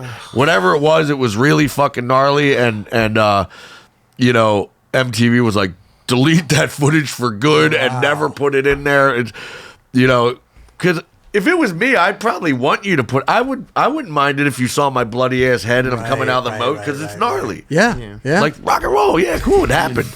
But they did not want to show it. They didn't want it to be viewed. As a matter of fact, they probably put that shit in a vault or burn it. Fuck, man. The amount of gnarly shit that not only you've done but you've seen is probably fucking a lifetime for some other people. It's crazy, dude. So how's everything now with the BAM? I mean, not the BAM, but with the Tony Hawk game. You're stoked. Get back in there. That's super stoked dope. on that, and I'm just really happy to be seeing all my old skate friends again, and you know, having fun sessions. Not to the point where I'm just like so off balance and heavy and on pills and just trying to get a blunt to fakie on a 3-foot just to please you or please myself. All right, look, I skated. You guys happy now? Goodbye. Now it's like, no, let's go skate. So skating's on my agenda, stretching's on my agenda, and I just want to keep traveling and skating new spots because, you know, I just don't like being at the same place for too long. I like to switch it up. So I'm just all over the place. Where's BAM going to be next? Fucking, it could be anywhere. when you're traveling on these, what is it? You said it was, what do you do every week again? Is it Comic-Con? Comic-Cons, Do you skate when you go on those trips, or do you just go in and out or something? Well, whenever the signing is done, if I have any kind of time afterwards, then I will go find a skate park. But if I don't have time and the line's too long, then I'll just reserve the next day to make sure I have a day to skate. Did it take you a while to get back on to making tricks and landing shit and just feeling comfortable on your board? Yeah, like honestly, for about a month when I first started stretching an hour a day with my wife, probably a month or two, I would just go to a park like this and I would just push around and roll around. That's it. And I would do it for fucking hours. And I didn't care if there was any kid filming me saying, BAM sucks, he went to the park and didn't even do one trick. I don't care. I was just getting my legs in order, getting my balance back. And if I felt like trying something that I would, but there's been a lot of times where I would straight up show up to a vert ramp and just pump back and forth for an hour and just do kick turns, and that's that. Right. I mean, you were doing doubles with Tony Hawk. Yeah, as soon as I stopped caring what, because I'd pull up to a park, and if there's 20 kids there, at least 10 of them would be filming me as soon as I get there, and I'm like, man, these kids are going to film me suck for at least 20 minutes because I'm not going to try anything of importance for about 20 minutes until I feel out the park and realize that I want to do a little kickflip pivot on that thing. So, which will be in 20 minutes when I'm warmed up. But as soon as I threw that out the window, I'm like, I don't give a fuck who films me. I don't give a fuck if I do nothing. If you want to film me pushing around for an hour, go ahead. Don't care. I'm glad that it's not only me. I feel like that too. Yeah. I feel like eyes are on me sometimes. I feel like I don't want to skate because I'm gonna fucking suck. Yeah. Nobody gives a shit, bro. Just go out and skate. I know, but it's nice to know. But again, it's nice to. I mean, Bam, you even had that. That feeling. And it's just. I think it's just because of we used to be really fucking good. Yeah. I'm speaking for myself, Dubs. But and now we're we're older. We got to get back into it. We're not as. I'm very self-conscious, dude. It's almost just like, when there's a hometown hero showing up, just shut up and skate. Just shut the fuck. Yeah, but that dude just went up me. Shut the fuck up. Just shut up and skate. No, my ankle hurts a little bit. Just shut up and cruise around. Shut up and. Does it say shut up and skate on my neck? Because it says something. It says shut up and skate. And remember, it says it. I forgot that was there. You got to take advice of your own tattoos. Yeah, got to take your tattoos advice. I love it, bro. I mean, I love to be able to turn on the Instagram and see you fucking killing it, ripping. And just good things happening, dude. I fucking love fun, it, bro. Yeah, I love it. I'm sure, I think the world loves seeing it. Yeah, and for the longest time, my passion for skating faded. My passion for anything really skate. I mean, maybe art here and there, just because I'd be drunk at home, just making a mess of things, Jackson Pollocking the fuck out of everything. But I really just got bored of everything, and it's almost. I'm almost grateful that I had to do 2.5 years of treatment against my will, because as soon as I got out, everything was fun again. I'm like, oh my God, I'm in a car with a pal and we're listening to music, which I haven't got to hear in fucking 2 years. And I'm looking at a view of the beach and we're at Starbucks outside sipping on a coffee. Hip, hip, hooray, I'm free. The little things. Just the little thing. I That's reappreciated every fucking thing, and I don't take anything for granted anymore. Damn. I love that. I almost needed that because who knows, if I still was able to do whatever, I'd still be I was on a path to hell. As a matter of fact, I probably went to hell and came fucking back from it because, it was real fucking bad, dude. It was real dark days now that I think about it. Just being addicted to alcohol, and then drugs come with that, and then being heavy, so gaining weight, so you don't want to be seen, and nothing makes you happy anymore. I mean, but you also live such a public life too. Yeah. Everything is happening, and everybody's watching almost. I know, it's fucking crazy. Yeah, I know. But now they're watching the fucking as a matter Good of fact, Vibration show. When it's hard to define what's rock bottom for somebody who still has things. I have Castle Bam, I have my cars, I have a bank account, all that. Right. Somebody who hits rock bottom is somebody who's homeless on the streets and their friends and family told them to kick rocks, we can't deal with you anymore. So my rock bottom was honestly leaving Lamar Odom's house, which was kind of like my treatment center. He was watching after me. Wow. And I'm in my purple Bentley SUV under a bridge that I think you switched tray flip, that little water gap. There's a tent under there, and I was buying fucking drugs from a dude, and I took this homeless black chick who was like 20 back to my hotel to take a shower because I felt bad, and I took her to Ross and Dressfuless to buy her new clothes, but when I said I had to run an errand, when I came back, she was gone from the shower. But if she was still in there, I probably would have done drugs with her, boned her out, got AIDS, who knows. But I was like, that was fucking rock bottom. I was just under a bridge in a tent, like that fucking Chili Pepper song, under the bridge downtown. Yeah, that was me. And then if she was still here, the homeless chick that I let shower in here, if she was still in here, we probably would have done drugs together, probably would have got horny, probably would have boned. It would have been bad, bad, bad news. And I was like, this is rock bottom for me. So I never prayed in my life, and I got down on my hands and knees. I said, God, please, I do not want to wake up tomorrow. I want to die, as a matter of fact. And if I do wake up, fuck you.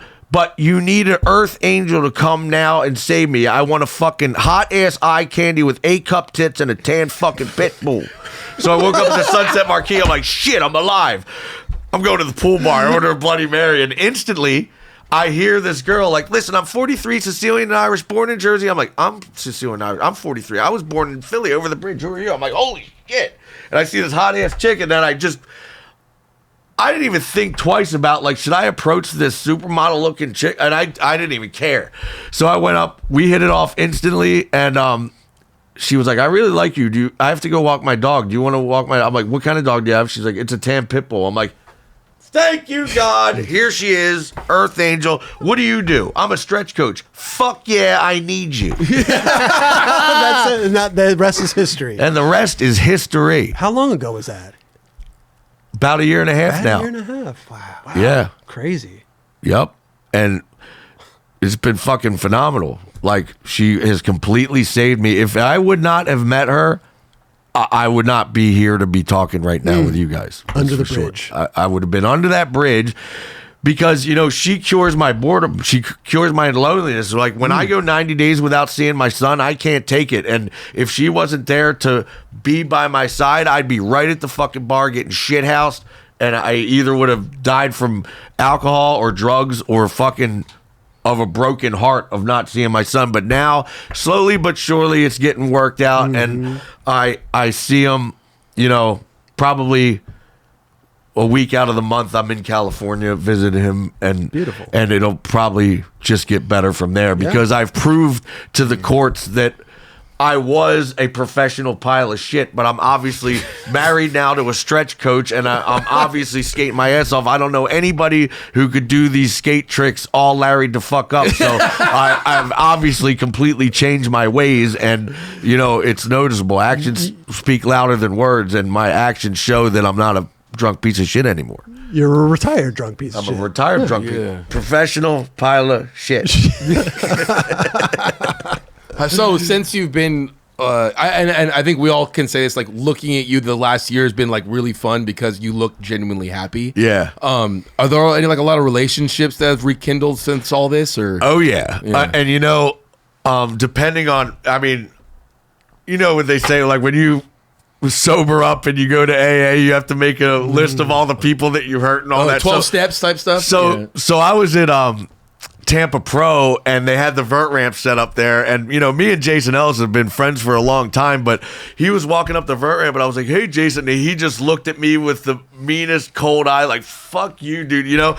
So then I was at Tony Hawk's, and we were doing the doubles, and I could see him walking in. I'm like, oh no, what am I gonna do? So I just walked up to him. I was like, yo man, if I did anything in the past, I'm sorry about it, and I was probably really drunk and don't even remember doing it at all, but whatever I did, I'm sorry. And he's like, come here. And then we just hugged and cried. Wow. Oh no. And that was such a good feeling because I'm not really going to lose sleep over him, like, shrugging me off at the Tampa Pro. When am I going to see Ellis again? But it's the fact that I know that I did something so bad for him to do that, right, and don't know what it is. Now that that's solved, and I finally bumped into him against my will and had to face that, and we hugged it out, it's really a big weight off my shoulders. And if I just continue to do that, whatever people that I've hurt in the past, when all that's cleared, I'm gonna just feel so free, man. I felt like I was carrying, like, just so much fucking weight on my shoulder, just the whole earth on me, fucking. And now it's just, I can breathe. Yeah. Well, I think that's the biggest part, is that you actually realizing that. Yeah. I think probably in the past you're like, I don't fucking even care. Yeah. That's awesome. That's awesome. And that's the thing, if you're like, I did what last night? Oh man, that's embarrassing. You know what? I need to have a fucking drink to forget about what I did. Then you're re-blacked out, and then you redo something stupid again, and then you re-wake up just to realize that if you re-drink, it's not going to hide your problem. It might hide them short term, but they're always going to be there. And you're compiling When more you problems. Have a moment of clarity. Do you go to AA meetings? Like, how often do you go to those? Well, I always like to do Sheckler's meetings because it's like a private one on Mondays with like skaters only, and it's really cool. But I'm so fucking busy traveling and doing stuff like this and skating that I barely have the time to do it. But as soon as I do find the time, I always try to make my way to do it. And when I do go, I'll make sure I speak at them. And Nice. I'm not just sit there and listen. Right. Man. Yeah. So what's the next stop? You're going to go back down south after this? Going to go skate Tony's again? Yeah, I'm going to skate with Graysen and Graysen, Fletcher, and Cory, Juneau. Can we talk about those dudes real quick? Yeah. Graysen Fletcher. Yeah. If you have not gotten the chance to see that dude skate in person or He whatever, just has style points for days. Dude, I keep saying it. He's your favorite skater's favorite skater. Yeah. Like he is. Every time he's skating, somebody's pulling out a phone because something fucking epic is going to happen, whether he lands a trick or not. He's got these kickflip blasters, and if there's a railing at the top of any ramp, you know he's going to make it to the top, whether it's a front blunt or a nose pick or whatever the fuck. And he's hitting himself in the head and shit. He's fucking gnarly, dude. He's so fun to watch. And Cory Juneau is like... His style is a definition of just fucking buttery. Dude, his style is fucking buttery. He is like not trying. No, but he burns 0 calories skating. He's just front side flip, effortless, back nose one side. Too easy for me. I'm telling you, bro. When you see him not land a trick is when you're surprised. Yeah, you're like, whoa, 100%. Yeah, like he's that consistent. Look at this. Juneau. Look at the effortless front board. Look how long that front board was. Let me rewind that real quick. That's something that you can put on repeat for eternity, and I'll never get sick of seeing that. Oh. I mean, that is goddamn beautiful. Sheesh. Yeah, he's Cory Juneau, Tom Shar, and Graysen Fletcher right now are like my top. Yeah. Jimmy Wilkins. Of course, Jimmy Wilkins. It's just so smooth. Dude. Oh. Look at the way that he lofts his front side flip. Look at that. It's also he bails it so effortlessly too, dude, which is nuts. He got a buttery bail. It is so fucking amazing to watch these guys skate in person. Everything he lands, all I just want to say is just, dude. And then if there's some footage of Graysen Fletcher, dude, we gotta pull some Graysen Fletcher shit up. Did you watch? Even that kickflip that he did at that into whatever, the combi. Yeah. It's fucking psycho. Yeah. So is there a forecast of you trying to film another small video part? I don't know, man. I just like to post my shit on Instagram. As soon as I land, I'm like, hip hip hooray, post it. But you might get up to that point though. If something wants to, I'm just focusing on being on a board and landing tricks, and I don't really care what happens to the footage. Yeah, there you go. I'd be hyped on if you got together with like Carrie or like any of the like Carrie said that he's sending me clips of him skating. He took a long break too, and he's like, "Dude, I'm seeing you ripping, and you've motivated me to get back on the board." I'm like, "Well, you're welcome." You're welcome. Yeah, look at his profile. Look at this. All right, killing it right now, dude. I mean, just the shit. This kickflip into the combi. Oh my god! No pads. He barely wears. Look at this. Look at that Superman. Oh, I gotta watch that again, dude. That's a crazy way to bail, dude. Bro. Yeah, could you imagine flying out and then doing a coffin back into the fucking bowl? Well, you're so used to probably bailing with the knee slide that you like have to remember that you don't have knee pads. Dude, That's insane. watch this. So fun to There's watch. Cory Juneau again. This was at the contest. Yeah. But this last kickflip into the combi that Graysen Fletcher does is psycho. It's huge. Yeah, This gap is huge. that was gorgeous. There's Tom Shar. The amount. What? He's Mike Mo on vert. He's Mike Mo for sure. Looks wise as well. All right. We got to see this Graysen Fletcher. Ooh, Is it backtail shove. That was gorgeous. Yeah. Oh my god. Back big spin. So Tom won the combi Vans pool party. Rune won the Masters. Legends, Christian Soy. But here's a Graysen Fletcher. This kickflip is psycho. Oh man, you see I that would've been done after ankle that. twister. This is like to close it out. Yeah. The grand finale. Dude, grand finale, bro. Look at this. Oh. Wow. That was awesome. And now he's on Birdhouse. You know, it'd be so rad for him to get like Skater of the Year. I think he will. Yeah. I think if he really put out a few video parts and fucking just killed every contest like that, I think he. Yeah. I think he could. Possibilities for sure. I think he could. He's one of my favorites, man. Yeah. Graysen Fletcher, bro. You got to do a lot these days to get Skater of the Year. Yeah, you got to skate every single day, something gnarly like that. Yeah. You know? Are you? That's some band inspiration right there. Dude. Punching your own head is not going to help you land that. In fact, it's probably going to make you dizzy and not land it. But okay, if you want to punch your own fucking head, that's entertaining enough. For sure. You never punched your own head trying to drop in on something? 100%. Oh, I was gonna say that's like I showed that's me. totally you. I'll show me. I love him though. Being great. I love favorite skater. You know, Favorite maybe skater. that's something he has to do to gain the courage to do it. That too. I'd scream and shit. I'd be like, I just got to do it. Freak out. Yeah. Damn. Did you did you watch the Olympics? Like No, I was locked up. Oh shit. Okay. Okay, never mind. I couldn't watch anything except me, myself, and I and my thoughts. And you know, last thing about being in solitary confinement, on day number 4, the guy mopping outside found out it was my birthday. So he slips this fucking thing under the door. I'm like, what the fuck is that? And I grab it. I'm like, Withers English toffee caramel.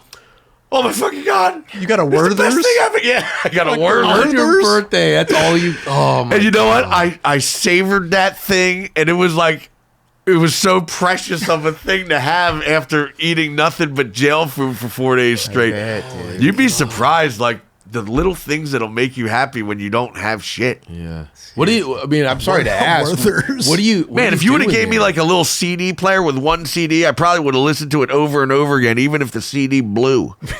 I'd just be so happy with something to do. I'm sorry to ask. What do you do in there? Like in that? Do you like push-ups? Do you like? This is why people go crazy. Yeah, like yeah. that. I would try to sleep as much as possible, but then you reach a point where you can't do that anymore. So then I would like do my own little yoga thing, and I would do rounds of push-ups and jumping jacks and just like jump around, and then I had one book, so I would usually just read a chapter. Then that would get boring. Then lunch or dinner or breakfast or whatever the fuck would come. And then you do that. And once I got a piece of paper with a pencil, I started to draw a shitload and write my own crazy language because my own alphabet. So I was doing that a lot. And then, jerk off when you get away with it. I don't know. It was terrible, man. You got to face the corner and do that? I don't really understand. like that. If you don't know what a mental breakdown is, that's the easiest way to get one. Yeah. Stick somebody in a room with nothing to do for fucking 8 days, you'll go mental. Why does that seem effective? But It breaks your fucking mind down, your and will. then you're only left with your thoughts, and then you start to realize all the things you coulda, shoulda, and woulda done, and if you would have done that, maybe to the littlest thing where like one small moment can ruin everything. Let's say that you are on a blind date with a girl, one of those, you ring a bell and then you meet her for 15 minutes, to the point where you hit it off, you have so much in common, she thinks you're hot, you think she's hot, and you ask her to go back to your house because you want to fuck, and she goes, hell yeah, and then you go, all right, let me just get the bill. Excuse me, sir, can I get the bill? And then you pick your nose and eat it. That one thing could ruin it all. You'd be like, all right, let's go to my house. And she'd be like, did he just pick his nose and eat? Ew. He just picked the nose. She would rethink going back to your house just because you ripped the fucking beef or you picked your nose and ate. All right, babe, let's go back to my house. All right, let's go. She'd be like, he just ripped the fucking beef right here.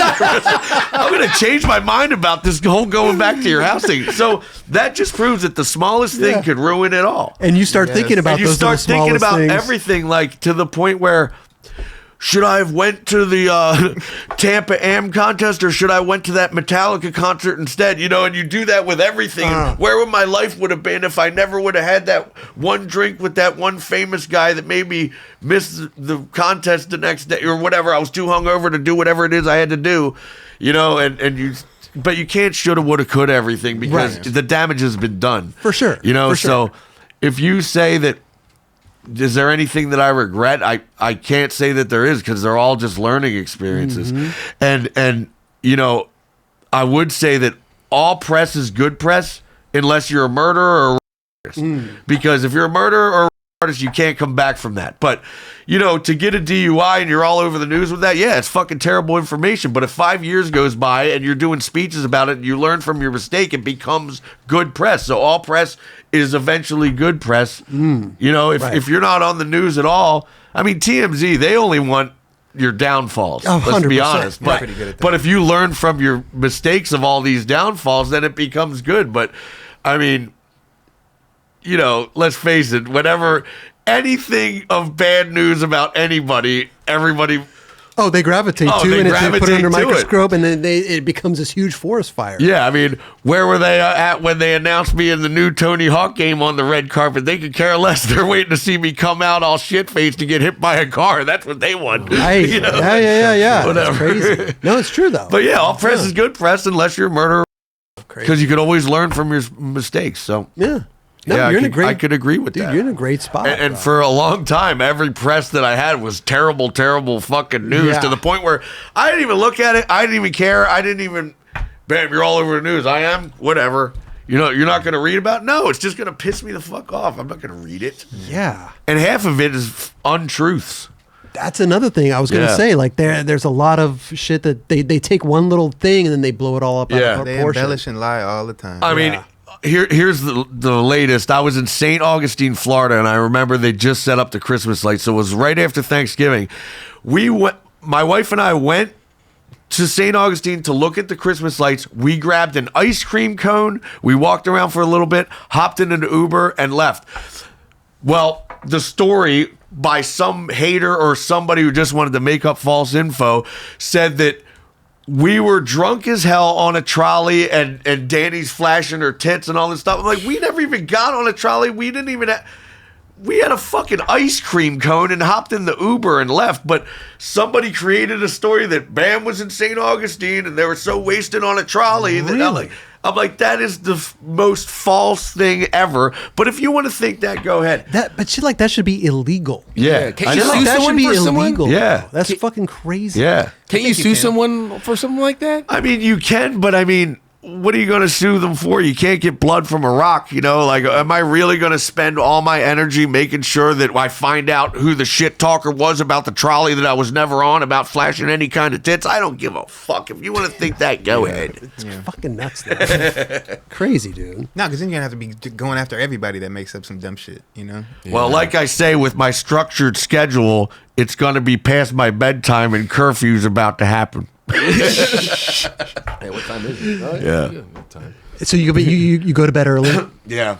Yeah. I'm in bed by like 9 or 10. Seriously? Wake up at 6, completely refreshed, ready to rock and roll. At 6 o'clock, are you getting a coffee? Or are you going? Or you're just straight to stretching? Coffee, stretching, and then getting ready to go skate or whatever. But dude, for the longest time, I mean, I wouldn't go to bed till 6, and even if I did wake up, I would be so groggy laying in bed for like hours watching TV to even consider to get up. Like, I never thought the day would come where I'd wake up ready to go do something, and because I have that back, I don't miss the hangovers whatsoever. I mean, there is occasional times where I miss, like, you know, it would be nice to go down there and have a beer and chit chat and whatever, but like, in the end, it's not worth it, because I know that eventually it'll wind up being a 6-pack or a 12-pack or whatever, and then I'll be looking for booger sugar no time flat. It's not worth it. Under the bridge. Under the bridge, yeah. My lowest point.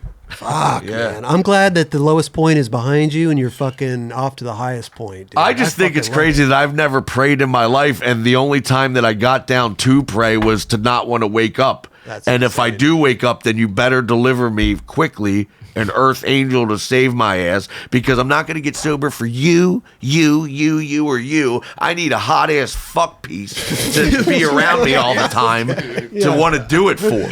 You know? Yeah. That's amazing how the timing works like that. Like you said, it like overnight. Yeah. It's fucking amazing. And it had to happen, because if I wasn't going to meet her that day, I would have had the remnants of whatever drugs that I had to do more until eventually I would have got my wish and never woke up. I mean, imagine if you never went up to get a Bloody Mary. Because I know.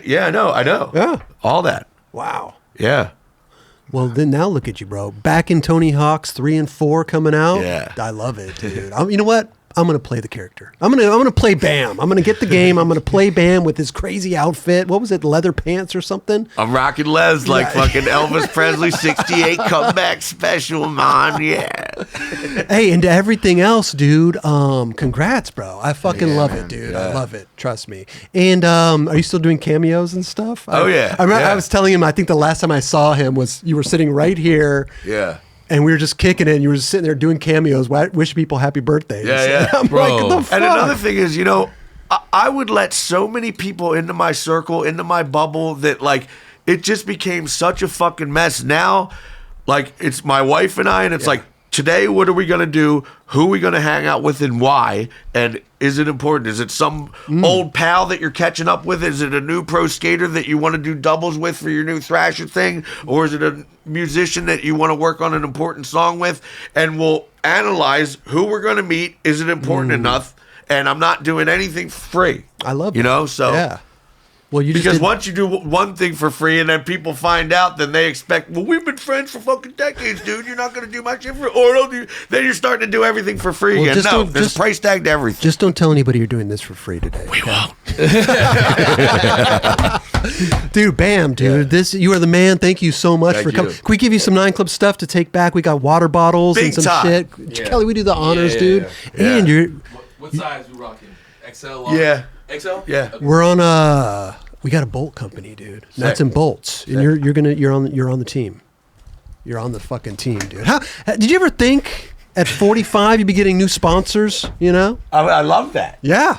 We're We're making dreams come true over here. I could get fresh decks sent to me, but Yeah. I'm traveling so much that most of the time it's just easier to go into a skate shop and buy a board. Sometimes they I hook love me up, that. give it to me for free. Sometimes they give me a discount, but I frankly don't give a fuck. Hey, but straight I'll up, buy a skateboard these days. Now you're Like, supporting the shops, though. Yeah. too. That's the beauty of it, you know. I think right now too, skateboarding is such at a low point. Like supporting the shops, supporting the companies, supporting the riders. Yeah. is huge. Yeah. You know, a lot of your favorite pros aren't selling the amount of boards that they should. A lot of be. skate shops tell me that if it wasn't for longboards, the shop wouldn't be in business because they're usually in a college area. People love to push their way to class. How crazy. And if it wasn't for sneakers maybe or clothing, but skateboards itself, a skate shop wouldn't survive.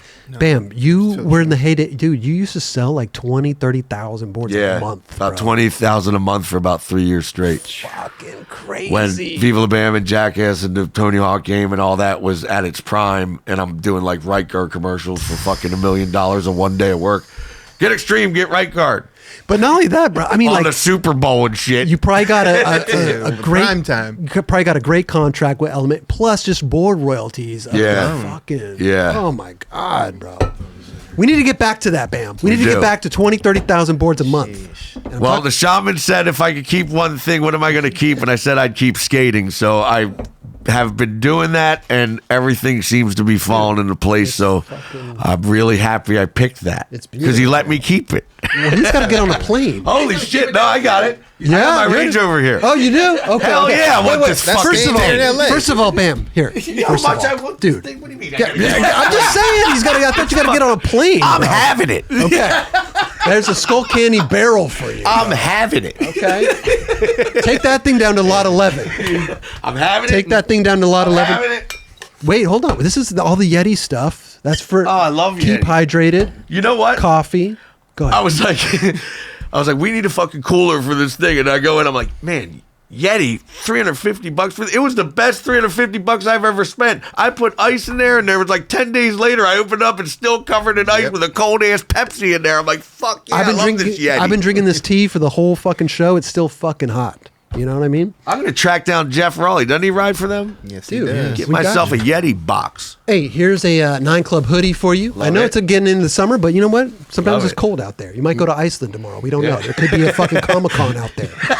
Here's a fucking Could be a Comic Con. here's a 9 Club hat for you. Great. Stickers.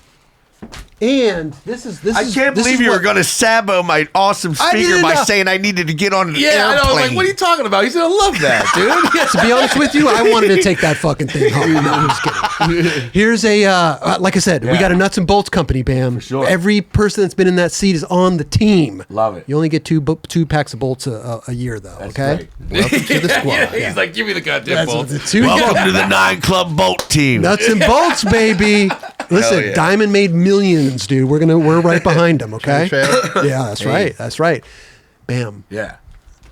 Door's always open, dude. Come back anytime. Come hang out with us. I always have a blast on 9 Club. Nothing but good times. Yeah, dude. thanks so much. Yes. Thank you, dude. Hell yeah, dude. Yeah, man. Hey, bro. Thanks. That was fucking. Hey, that was.